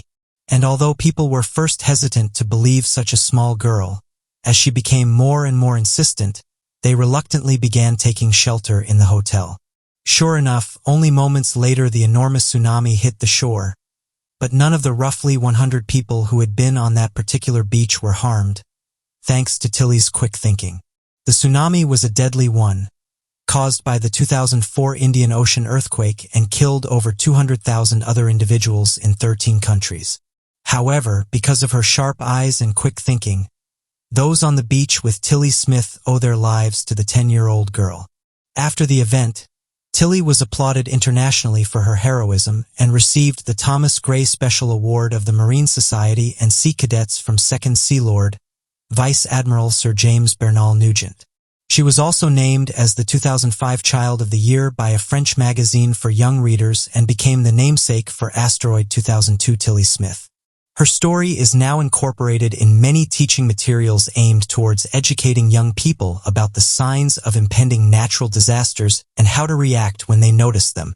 She has used her notoriety to advocate for such natural disaster education, saying, "My mum didn't realize what was happening on the beach because she wasn't taught about tsunamis when she was younger. She had never even heard the word tsunami and she didn't know how to react. I think it's really important for all kids to know about tsunamis and other types of natural hazards. Natural disasters cause thousands of unnecessary deaths each year, and if more children and adults were educated about the warning signs, it is possible that more lives could be saved." A hero is not always someone who possesses otherworldly superpowers or displays amazing and unique acts of bravery. Often a hero is simply an individual trying to spread a little kindness in the world by doing what they know is right. The bravest, most inspiring heroes are those who are simply ordinary people doing extraordinary things. But what do you make of these inspiring stories? Soldiers all over the world have traditionally been deployed to a variety of locations, ranging from deepest, darkest forests and scorching barren deserts to blazing war zones and trenches. With such exposure to some of the world's most volatile and secret places, strange things are bound to occur every now and again. But what if one of those missions suddenly took a truly weird turn? The military may be there to protect us, but they themselves have had a few otherworldly encounters over the years, encounters with a potential enemy the likes of which have never been fought against before. So today we'll be taking a look at 3 UFO reports involving the military. World War II Airman UFO Encounter. Some of the most terrifying dogfights during wartime were first experienced during the Second World War, with desperate Japanese pilots committing kamikaze just to get a leg up on the war, German fighter planes pushing the boundaries of flight technologies to fly faster and further than previously theorized possible, underground British factories piecing together advanced fighter jets with dwindling resources for dramatic last stands, and U.S. Air Force pilots holding their own in some of the largest aerial bombers that had ever been constructed in history. All of these advancements failed in comparison, however, to the strange technological advances witnessed by United States airmen that claim to have witnessed countless encounters with unidentified flying objects. Described as cigar-shaped rocket-like crafts on the late November evening back in 1944, the 415th Night Fighter Squadron reported seeing a number of peculiar lights along the Rhine Valley Ridge, north of the French-German border. The report detailed that there were about 81 lights in a row that emanated a fiery orange glow. As the night fighter squadron turned to attack the craft, the lights faded and appeared to have disappeared from the region entirely. This was one of a countless number of military reports that described similar-looking unidentified flying objects, with one of the strangest reports being the witness account of Lieutenant Samuel A. Krasny. As he was flying, he noticed a large wingless cigar-shaped object with a reddish glow floating alongside him just a few yards off the plane's wingtip, seemingly attached by an invisible wire maintaining a perfect distance and speed. Immediately, Krasny went into evasive maneuvers and rolled the plane while dropping down to get away from the craft, only to witness the cigar-shaped object follow his maneuvers perfectly and maintain its position relative to his airplane with perfect cadence. After several minutes of additional maneuvers, Krasny said that the object suddenly faded in color and shot off at an incredible impulse speed away from his craft before disappearing from sight. These lights were later provided the name of Foo Fighters by the airmen witnessed in reference to Smokey Stover's comics that would say, "Where there's food, there's fire," reminiscent of the strange craft's fiery color. Hudson Valley UFO sightings. New York's Hudson River Valley has been a UFO hotspot for years, with countless reports of strange phenomena in the area. Thousands of residents between 1983 and 1986 claimed they had witnessed a large metallic object hovering in the sky. Dennis Sant had worked for the local government for 17 years. He spotted something in the sky, describing it as an exceptionally large object. The structure was dark gray, metallic, and was almost silent. The lights were bright as they stood out in the sky, looking like a city of lights. It just paused in the sky. As the object started to move, Dennis Sant expressed a feeling of fright. The thought of how this is moving and who is moving it. A thought of an encounter with something extraterrestrial.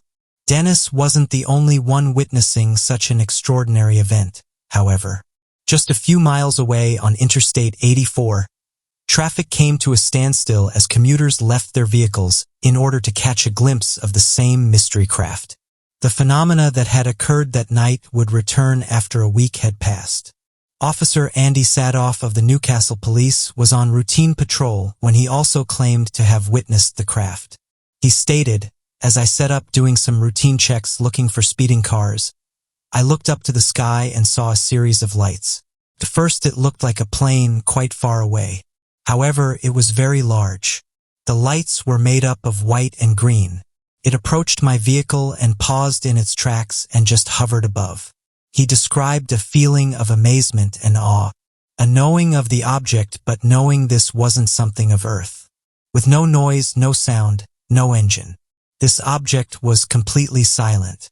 It was triangular in shape and was as large as a football field. At the same time, Officer Andy Sandoff was looking up at the UFO. Another eyewitness report came in. Ed Burns, a computer engineer, was on his way home, commuting along the Taconic Parkway around 10 miles north of Andy Sandoff's location. Ed pulled off the road and joined a group of around 20 other motorists who had also stopped in amazement. Were joined by thousands of other witnesses who all claimed to have seen the same phenomena. Since the thousands of reports which came in throughout the 1980s, there have been countless more ever since, making the Hudson Valley one of the USA's hotspots for UFOs. Dobbins Air Force Base encounter. We're throwing back the years again to the 1950s, an era of economic boom, consumerism, and prosperity in the United States. Whilst the 50s in the States was undoubtedly an era of optimism for many, the country was also paranoid, sleeping with one eye open due to the threat of communism and Cold War posed by the Soviets. This paranoia also opened up avenues for conspiracy theories, and UFOs were high up on the list. Bruce Bleach was a tower operator at Dobbins Air Force Base near Atlanta, Georgia in the 50s. The base was one of a few that were designated as stopping points for top-secret aircraft such as the Blackbird, and therefore staff required security clearance. The base was also a UFO sighting hotspot. So much so they installed a special 3D camera to photograph the craft when they appeared. Special forms also had to be signed when said sightings occurred. As we previously mentioned, The UFO craze was taking hold of America in the 50s, and Beach's first experience with extraterrestrials came when he was only 15. After attending a lecture on the matter, Beach was hooked, and it was around this time where his native Kansas began to play host to a number of not just UFO, but actual alien sightings. When he applied to become a controller at Dobbins and underwent his basic training, Beach's instructors explained that sometimes what they thought were UFOs would appear on radar screens and in the skies around the base, and that they'd called in several experts from across the U.S. to try and explain the phenomena.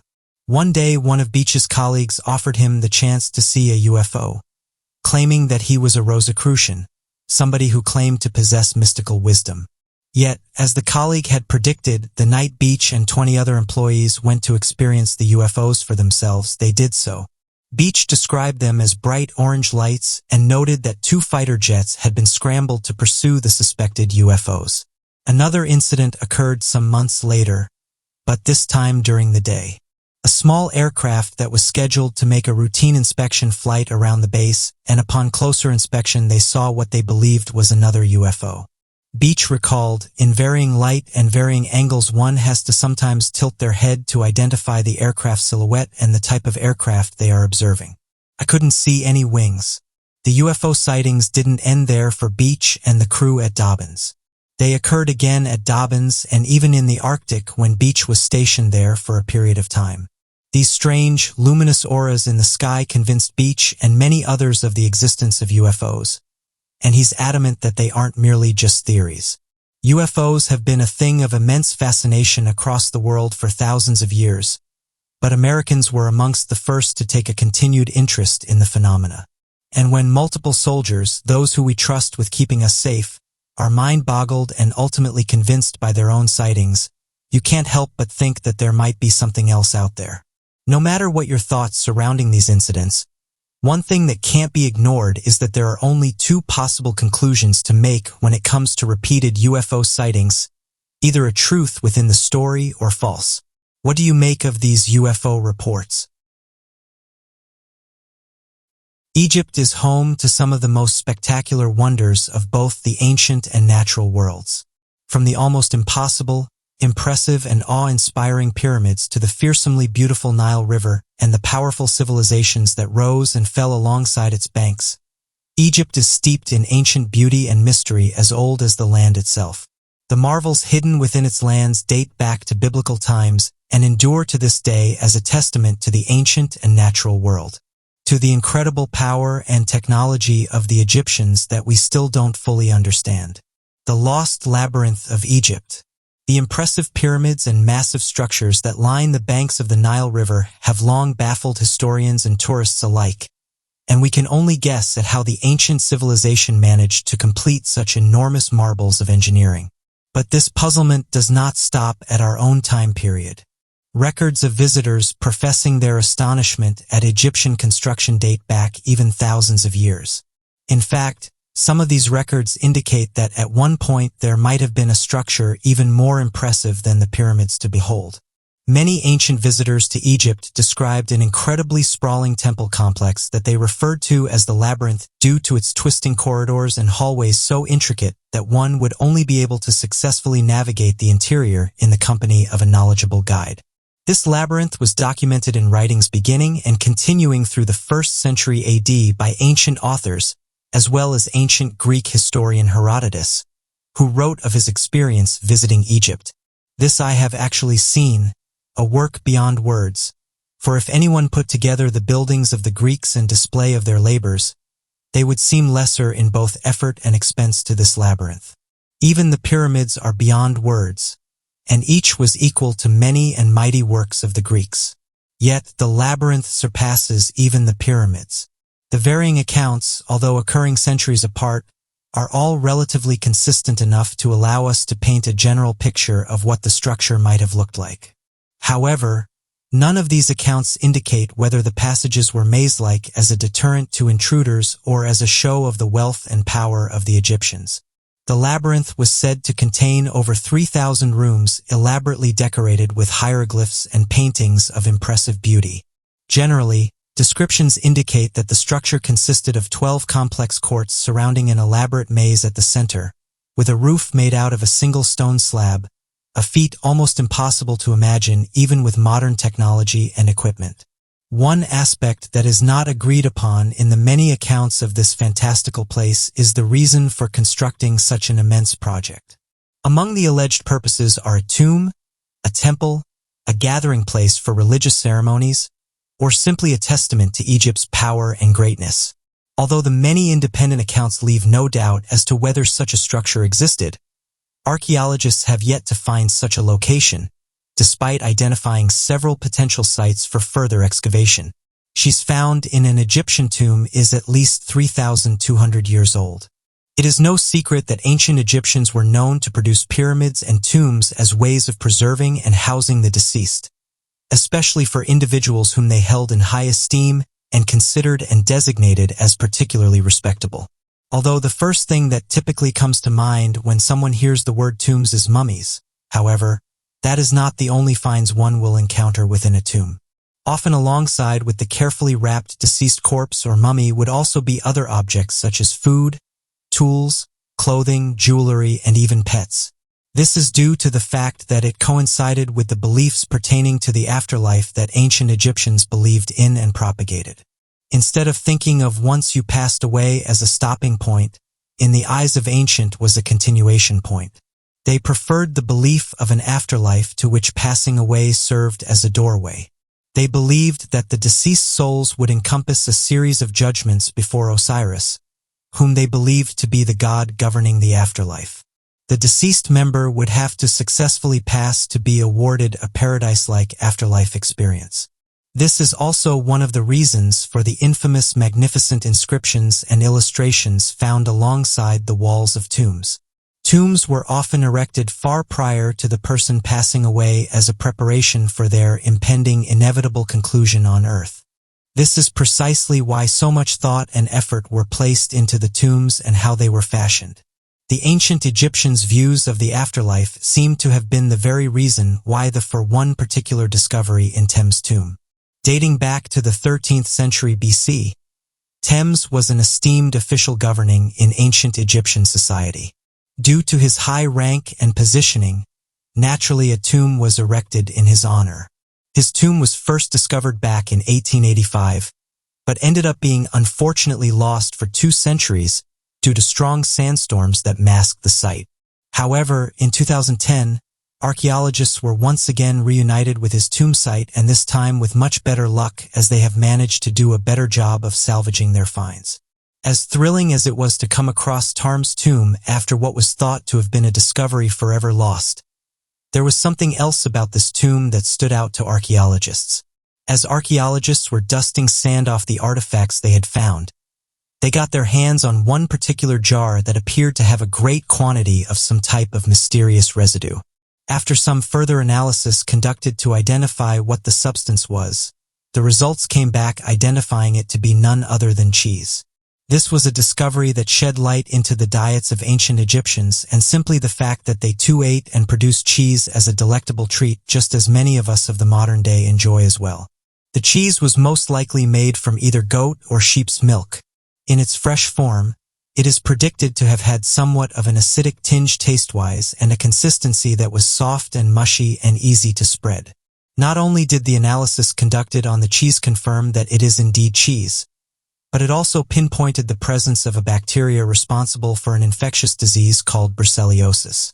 Valley of the Golden Mummies at the Bahria Oasis, a breathtaking discovery was made, an acropolis which contained various tombs of great importance. 105 mummies were found, all in idyllic condition for bodies so old. The area came to be known as the Valley of Golden Mummies, and it is theorized that there may be 10,000 mummies buried here, deep in the earth. Discovered them about 380 kilometers from the pyramids. It was an accident when a guard's donkey's leg fell through a hole in the ground. They found gold glimmering beautifully down below and decided to excavate. Alongside the bodies, for tombs dating back to 330 BCE were found. Some mummies were gilded and obviously wealthy citizens, merchants, and their loved ones most likely. Some mummies were wrapped in linen, a more economic approach at mummification. It seems that sometimes whole families were laid in the same graves. Archaeologists found one female mummy's head laying on the stomach of a male mummy, assumed to have once been her husband.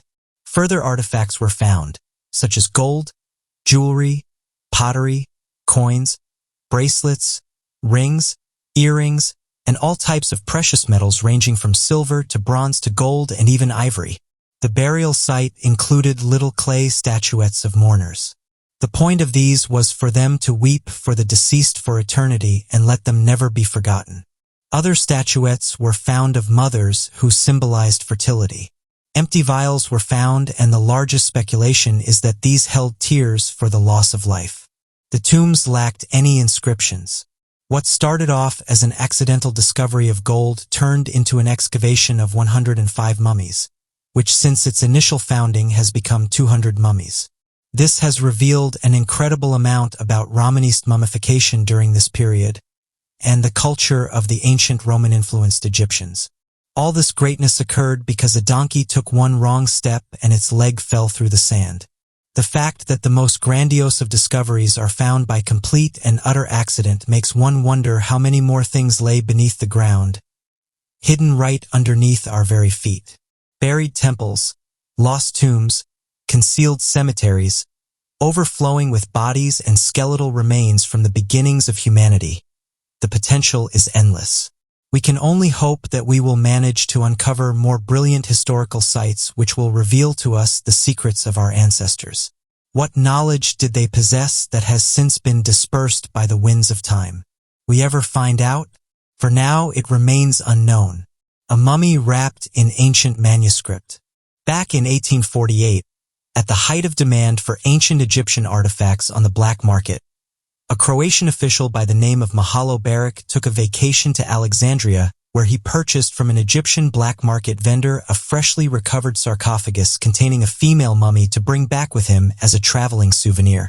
Although this would be incredibly illegal and difficult to accomplish in the modern during this time, the purchasing of ancient Egyptian artifacts was more than commonplace for those living in the region and would not become far more strict until the rise of further popularity in archaeology and Egyptology during the rest of that century.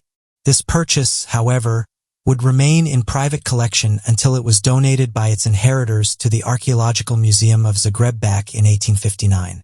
Prior to this donation, Mahalo Beric took it upon himself to remove the linen wrappings of the mummy to preserve them in a separate case as the female mummy was preserved in another. It was due to this removal of the wrapping that the Archaeological Museum of Zagreb would discover that the inside of the linens contained a strange writing originally believed to have been Egyptian hieroglyphs.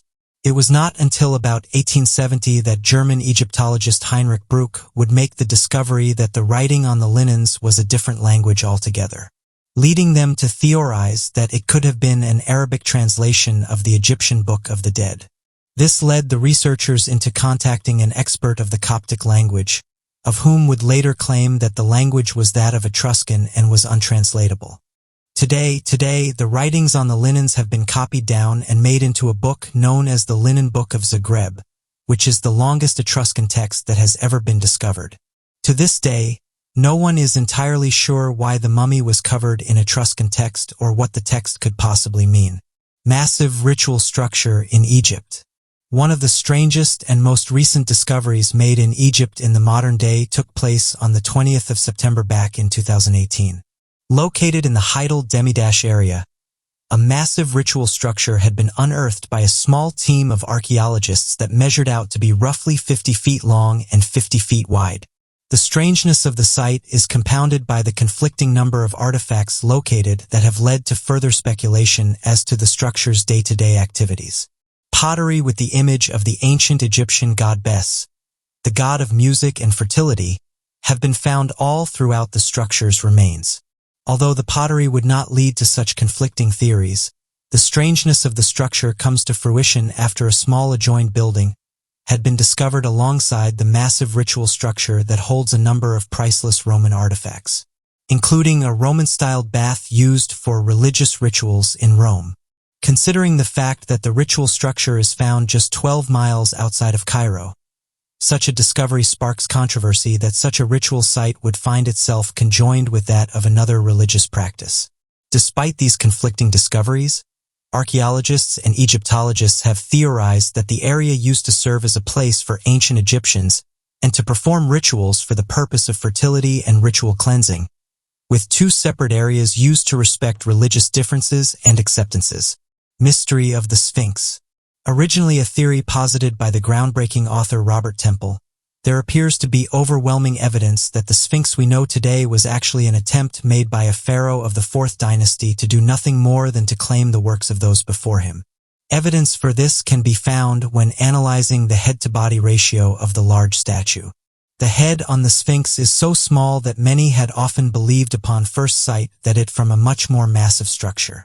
The second piece of evidence is provided by the hieroglyphics located at the Temple of Teptufa, that outline in great detail that the original god of ancient Giza was Anubis, as well as including the accounts and images of Anubis in his jackal form drawn all throughout the site in the same pose as of the body of the Sphinx, with no mention of a lion of any kind at the ancient city. Interestingly enough, this exact same pose was discovered in one of the only tombs of an Egyptian pharaoh ever discovered that had been completely undisturbed since his burial, the tomb of Pharaoh Tutankhamun.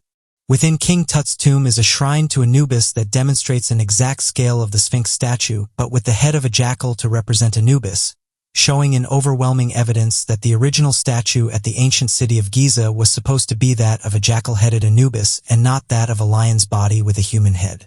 So where do we get the idea of a human's head and a lion's body? The truth is the only reason why the statue is referred to as a sphinx is because of old Greek mythologies such as those of Oedipus that talk about a lion with the head of a man called a sphinx, but no such symbol exists in that of ancient Egypt. This means that the hieroglyphic texts that describe the sphinx with a human head to represent the pharaoh of the 4th dynasty were nothing more than forgeries for a great statue of which he had not created nor designed. Why this remains a mystery to this day. The mystery of the nonsense hieroglyphics. For decades, a group of Polish archaeologists have been working to excavate the Saqqara necropolis or City of the Dead. This necropolis was in the ancient capital of Memphis. Inside is filled with ornate tombs, obvious that this particular necropolis was reserved for royalty. Nearby, in a dig taking place in September of 2018, Egyptologist Kamal Kareskevitz and his team were working in an area between the Pyramid of Djoser, the oldest pyramid in the world, and the dry moat, a long rectangular ditch surrounding the pyramid. It was here they discovered something out of the ordinary. When tombs of royalty or other important people are uncovered, they are often filled with grave goods, symbolizing their importance. Some are even labeled with hieroglyphics. Modern hieroglyphics have been around since roughly the 32nd century BC, with the first full sentence appearing in the 28th century BC. The written language consists of over 1,000 distinct characters. With this ancient language unlocked, researchers can decipher all kinds of things about the tombs they decorate, including who they belong to. That was until the dig near the Pyramid of Djoser. Here the team found roughly 500 simple burials. These burials were simple and in no way as neatly done as those of the royals. One could even call them clumsy. It is thought that this could have been a burial site for the working or middle-class people.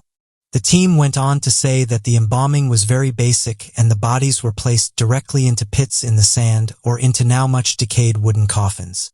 Although the coffins had much damage and were often found empty from looters, one coffin remained intact enough for the team to study. On the lid, where the name of the deceased would often go, were what is best to be referred to as imitation hieroglyphics. They didn't make one bit of sense. The researchers believed that possibly the painter was illiterate and simply tried to recreate glyphs they had seen before. Furthermore, figures of Anubis, guardian of the underworld, were painted in blue instead of his usual black. They described the coffin as beautifully clumsy. Some believe that although the burials are simple and nowhere near the grandeur of the royal, that everyday people still practiced the same funeral practices, or even that the funerals of the royal were mimicked without pure understanding. As we have come to learn, the mummification and burial process held great religious beliefs in the Egyptian culture. Great tombs and burials aimed at supplying a glorious afterlife. Maybe this was just one person's go at giving their loved one a chance at having one as well. What did ancient Egyptians look like? Although it might seem safe to assume that ancient Egyptians resembled their modern-day counterparts, this is not necessarily the case and is a topic that has been hotly debated for many years. The current residents of the Nile riverbank are descendants of sub-Saharan Africans who migrated north with dark skin and hair. However, depictions from the periods of powerful ancient civilizations show an array of skin and hair colors. Of course, the easiest way to answer this question is through DNA sequencing of remains from the period in question, but such a conclusive analysis was not possible until recently. This was largely due to the fact that handling and analyzing ancient bones generally contaminates the sample so badly that it leaves more DNA than the sample originally contained, leaving it nearly impossible to distinguish the ancient genes from the modern ones. It's only been in the past few years that researchers have learned to distinguish the chemical makeup of ancient DNA from the modern contamination. This, along with the high levels of humidity and heat in tombs that are unfavorable for DNA preservation, has meant that researchers were not able to obtain a reliable sequence of genetic material that could answer the burning question of what the builders of the famous pyramids looked like. In 2017, researchers were able to obtain 166 bone samples from 151 mummies, dating from 1400 BC to 400 AD. From these samples, they collected viable DNA from 90 individuals, reliably completing entire genome sequences in 3 of these individuals. However, what they found was not what many people expected. Remarkably, the ancient DNA most closely matched that of the current occupants of the Eastern Mediterranean, including Turkey, Iraq, Israel, Jordan, Syria, and Lebanon. Although it is possible that other later civilizations of the Nile River Valley represented other modern-day regions, the residents of the time periods when these mummies lived, during the New Kingdom and Middle Kingdom when Egypt was controlled by Rome, were the early relatives of today's Near East cultures. Share far more of their DNA with Central Africans than with the ancient Egyptians, and that this change only occurred in the last 1,500 years. Historians and researchers attribute this migration of people and their respective genes to either the trans-Saharan slave trade causing the forced northward migration of thousands of native Central Africans, or the increased mobility and trade along the Nile and down within Africa. Treasure chest revealing clues to Thutmose II's lost tomb. An unbelievable discovery has been made at one of the largest archaeological sites in Egypt, Deir el-Bahari. Archaeologists uncovered a buried stone chest holding some interesting items which could date back to over 3,500 years ago. The individuals credited with its discovery were from the University of Warsaw's Institute of, with Professor Andrzej Nowinski leading the investigation efforts. It is believed that this discovery can lead us to the lost tomb of Pharaoh Thutmose II. Deir el-Bahari is a site near Luxor and Karnak, 2 other successful excavation sites, and is a remarkable complex of monuments and tombs meant for ancient Egyptian nobility and royalty. The tomb of Hatshepsut lays there, and the Polish archaeologists have been working tirelessly on this site for the past 60 years. The chest was discovered by sheer luck, found in a pile of heavy debris, which resembled nothing more than another segment of an ancient building's wall. Professor Nowinski, when interviewed by the media, explained that it was only after they gave the debris a closer look that they realized what it was: a chest, intact and full of archaeological treasures. The chest measures 40 centimeters in width and length. All the items found inside the chest were wrapped in bundles of linen canvas to protect them. 3 vital items were found. There was a skeleton of a goose. Historians have since hypothesized that it was sacrificed for religious purposes. The second item was an egg of the goose, potentially representing the life contrasting the departure from life symbolized by the goose. And finally, the egg of an ibis bird. In ancient Egypt, the ibis bird held immense spiritual value, much like the cat. Next to the stone chest, there was something else wrapped in a bundle of linen, a wooden box with the name Pharaoh Thutmose II engraved on it. The box was in the shape of an ancient Egyptian mortuary chapel. The items and wooden box all pointed towards it belonging to a member of the royal family for certain. Professor Nowinski shared his thoughts, claiming that the royal deposit indicates that a temple or a tomb was being raised in the pharaoh's name. The evidence steers this theory due to the fact that the site is in the middle of a royal cemetery. The likelihood of it having been a tomb is immensely high. The found boxes suggest that there was indeed a time when the pharaoh was buried at this site, though whether he is still hidden somewhere deep around the area or if at some point in antiquity his body had been moved elsewhere is unknown, as the tomb of Thutmose II has been deemed lost for thousands of years. The pharaoh himself was only in control of Egypt for a mere 3 years, from 1476 to 1479 BCE, and was recorded to have passed away at the age of just 16. When he was alive, he was married to his sister Hatshepsut. Though incest in the bloodline of Egyptian royals was considered normal at the time, and often was only done to keep the power within the family for political reasons. However, the young pharaoh seemed to have been nothing short of a political puppet for his sister-wife, who went on to rule over Egypt as one of its first female pharaohs, and her reign was regarded as powerful, prosperous, and great. As soon as the stone chest and wooden box were found, the team hurried to try and find the tomb of the lost king, believing it to be hidden in plain sight. Perhaps the eternal resting place of the pharaoh had caved in through the millennia and could be found with a little harder work and digging. The archaeologists involved believe they are incredibly close to discovering the tomb of Thutmose II, and if they prove to be successful in their quest, then this will mark one of the greatest archaeological discoveries of this century, if not the greatest discovery within the last millennium. This tomb would be completely untouched by the looters of the past, and could give us an ever-before-seen insight into what an authentic, untampered with royal tomb looked like and the truth into Egyptian burial rites. The last time an untouched tomb was found was that of the famous Tutankhamun, which had been abundant with treasures upon its discovery. Thermal mystery of the Great Pyramid. The Great Pyramid or Great Pyramid of Giza is home to many mysteries. Because of this, many researchers, scientists, and archaeologists are constantly examining and studying it. Before our previously mentioned discovery in 2017, there was a whole series of studies going on, but in 2015, whilst conducting thermal examinations of the Great Pyramid, researchers discovered that 3 stones located at the bottom of the pyramid were a higher temperature than any of the others. Whilst this discovery itself is truly puzzling, it could be the result of a variety of different factors, from differing air currents inside the pyramid, even more small undiscovered areas, or perhaps an anomalous building material which could indicate repairs or strength carried out thousands of years ago. The team of scientists and researchers came from around the globe to carry out these thermal tests. The tests themselves are just as interesting, as they would examine and carry out testing during different times of the day to test different theories.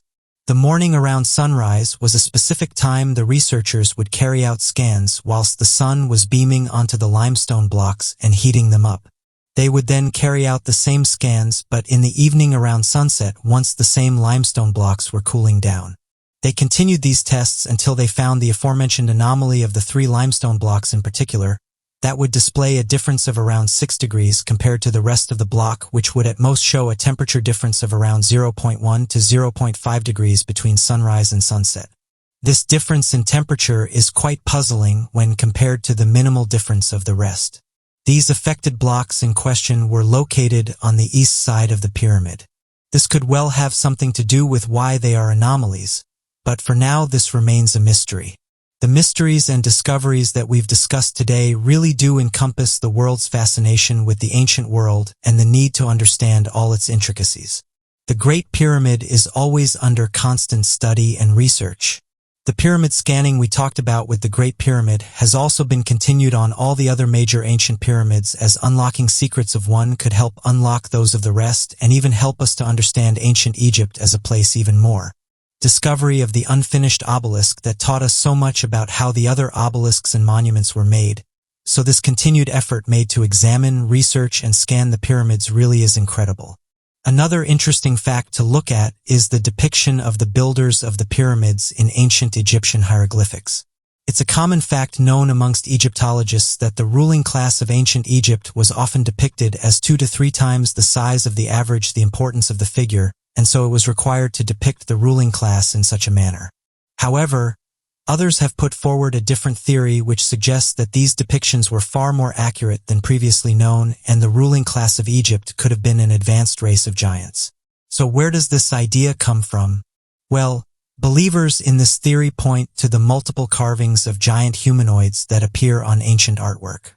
Back in 820 AD, dedicated to open the Great Pyramid, was told that the structure had been built by giants, who were referred to as the Shadi, which roughly translated to superhuman beings, and that within these pyramids they had stored a great treasure beyond the knowledge of man. This means that not only were the Egyptian depictions of the ruling class accurate, but that neighboring nations were well aware of the usage of the giants that labored the construction of the pyramids and had developed advanced technologies far beyond the reach of human beings at the time. Of course, this theory is not believed by modern science, and they say that as of today, there is no proof of this. Regardless, there are many people put there that believe there is a deeper meaning to the pyramids and that the ancient Egyptians would have needed a massive amount of help in the form of brute strength. Even some researchers have come forward and said that the current theory of how pyramids were built is hard to grasp. But what do you make of these Egyptian discoveries?